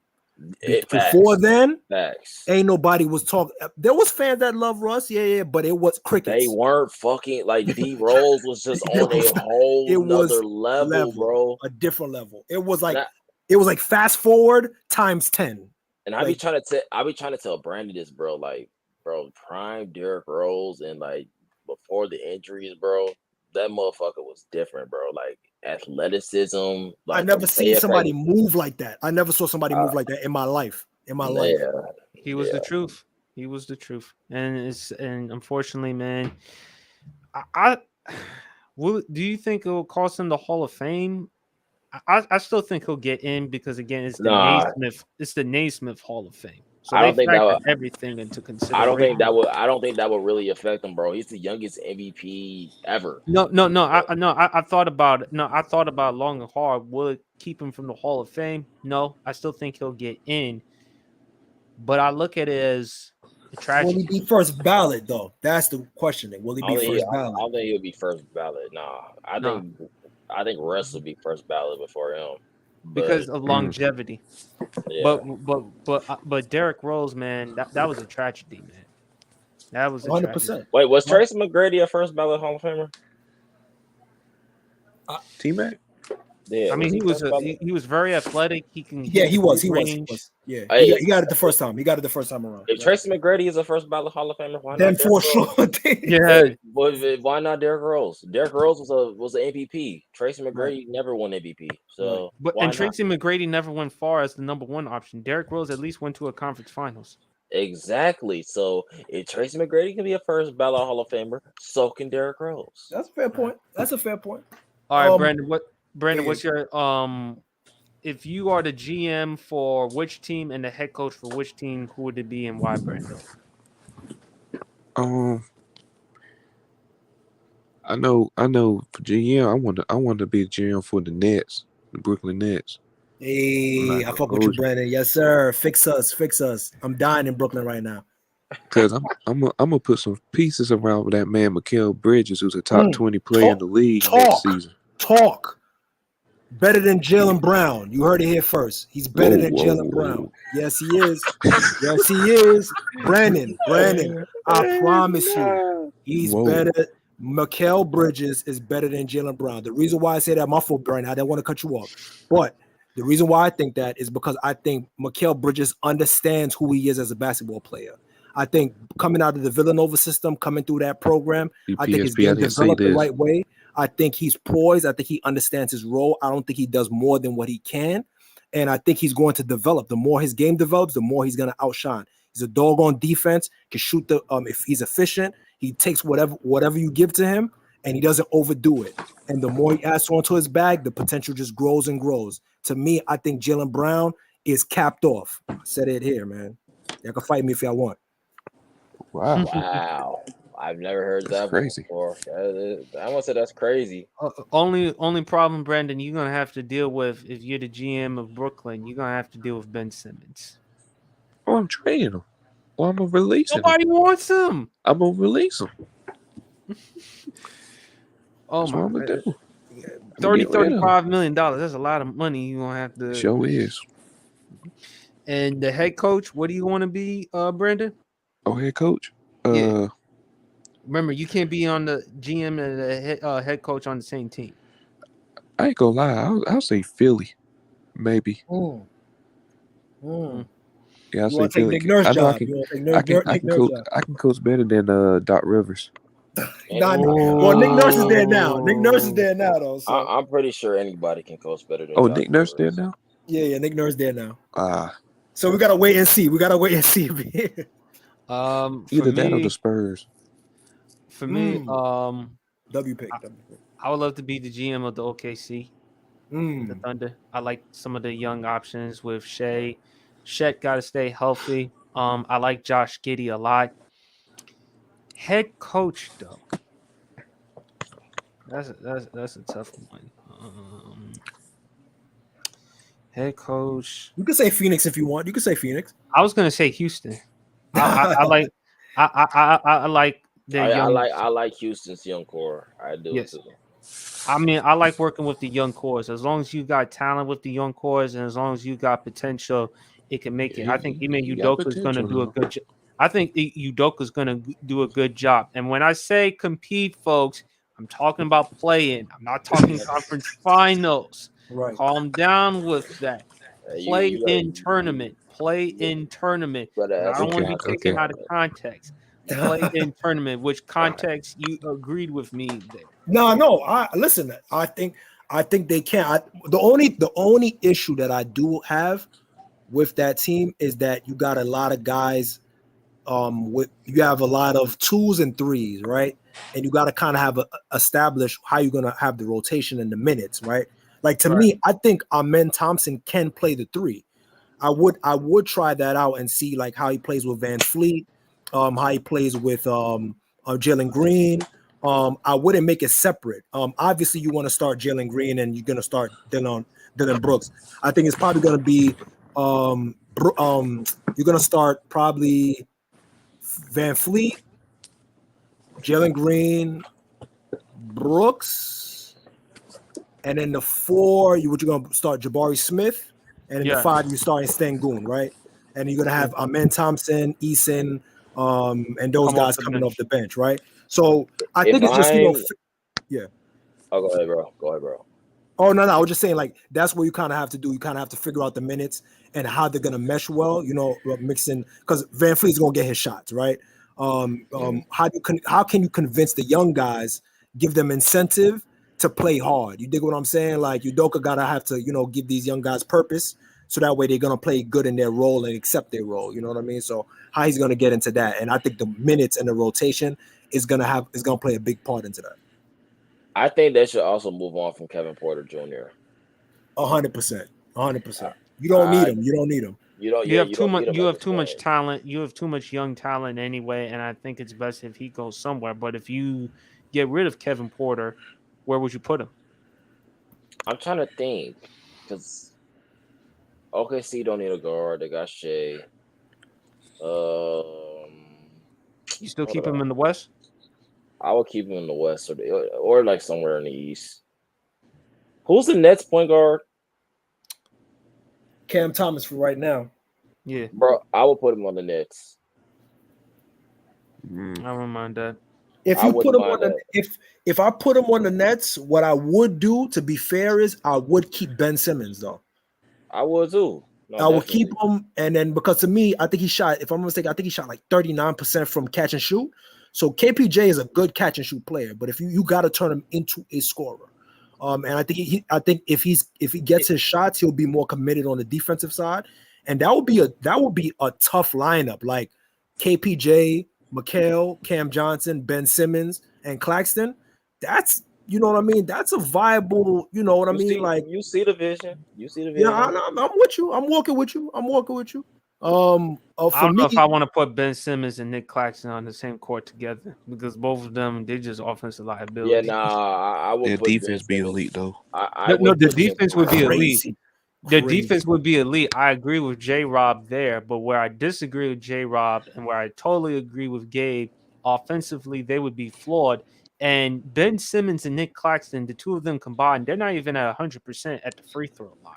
I will start Finney Smith instead of Ben Simmons, and still keep Ben off the. I don't know. I feel like that would Ben on the bench to me. Like I think I think that would damage his confidence. Yeah, man. And he's a guy that needs to play with confidence. You know what I mean? He needs to feel like the team trusts me. The coaches trusts me. You know what I mean? Like he's one of those people that you can't chastise him. You got to pat him on the back and like, yo, I know you messed up, but it's all good. We got your back. It's that type of guy. You dig what I'm saying? So I don't know. It's a tough personality to deal with. Yeah. But I feel like if that's the case, if Brooklyn does go after Kevin Porter Jr., then you could probably move Ben to the point and let him run the point, and then KPJ just be a catch and shoot type of shooter. That's fair. That's a fair point. That's fair. All right, folks.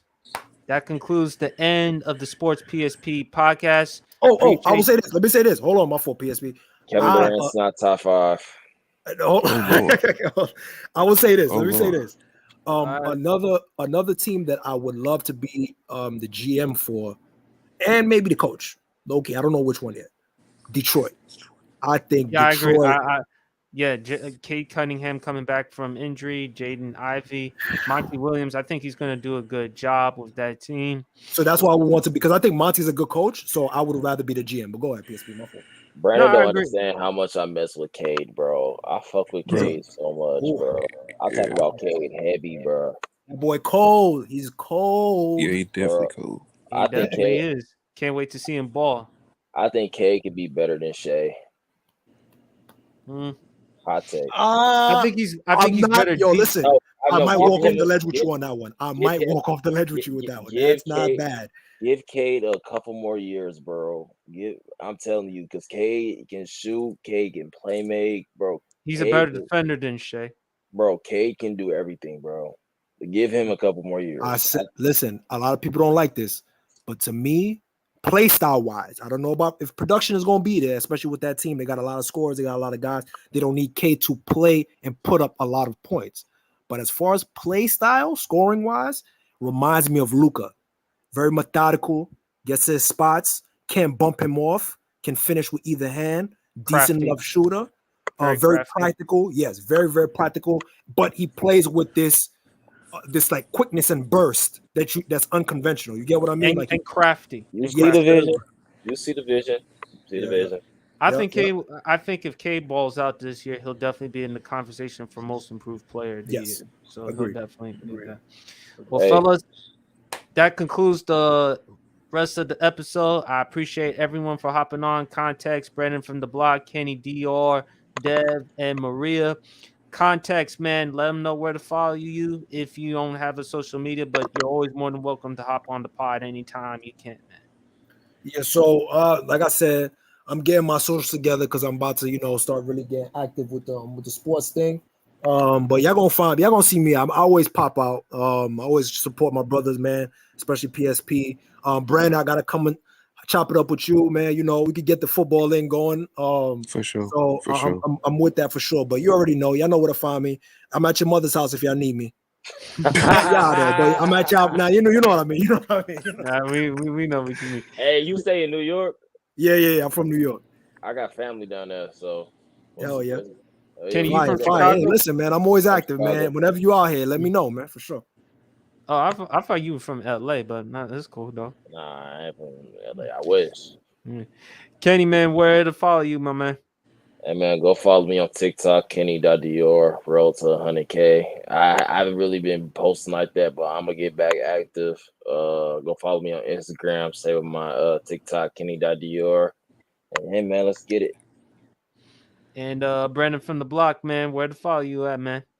Follow me on Instagram, bband923, TikTok, bband923.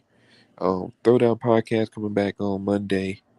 Fantasy episode coming soon. About Yeah, to definitely, be there. definitely. We gotta do Yeah. top 10 tight ends list at some point. Oh yeah. I'm thinking about doing corners next though, PSP. You gonna bring Trent on because he's gonna get mad with Yeah. we put Sauce Gardner on that list. Hey, Yeah, probably. we So should low- I we just should- we should low moved key- into a new house, so yeah. So Congrats, should- man. Congrats, brother. we should low-key get context onto the what's the name? The fantasy. Oh yeah, we gotta get him on that. I'm with it. I'm with it for sure. Like I said, PSP, you I think if you should be, just hit me up on I don't know if you're in Bam's Discord or not J Rob's Discord. Yeah. hey, what's your name I- context on Discord? Same thing, same joint. all right. Okay, all right. I'll see what I'll hit you up. I'll see what I can do. I'll see what I can Yeah, do. just hit me up whenever. Yeah, find me on Discord. And just hit me up, and I always, if I have the time, I always love to show and pull up, man, for sure. We'll do. And y'all know where to follow me, man. The Sports PSP. Go like and subscribe to my YouTube channel. Like the as video, well as yeah, I my like the video, IG, man. Sports PSP, TikTok, Sports PSP3. Had to finish the episode on Wednesday night regarding the Commanders' demand. Dan Snyder is no longer the owner of the Commanders. Pack him up. Pack them up. Thank the good Lord. I spent a bottle drinking Di Serrano and some wine and shit. Greatest so day crazy. of my Yeah, greatest day insane. of my fucking life, man. Now Knicks fans, I could laugh at them and say you still got to deal with Dolan every single day. I ain't got to deal with the worst owner in sports history, bro. Holy smokes. But anyway, that concludes the rest of the podcast, man. Thanks for hopping on, y'all. And we is out. Peace.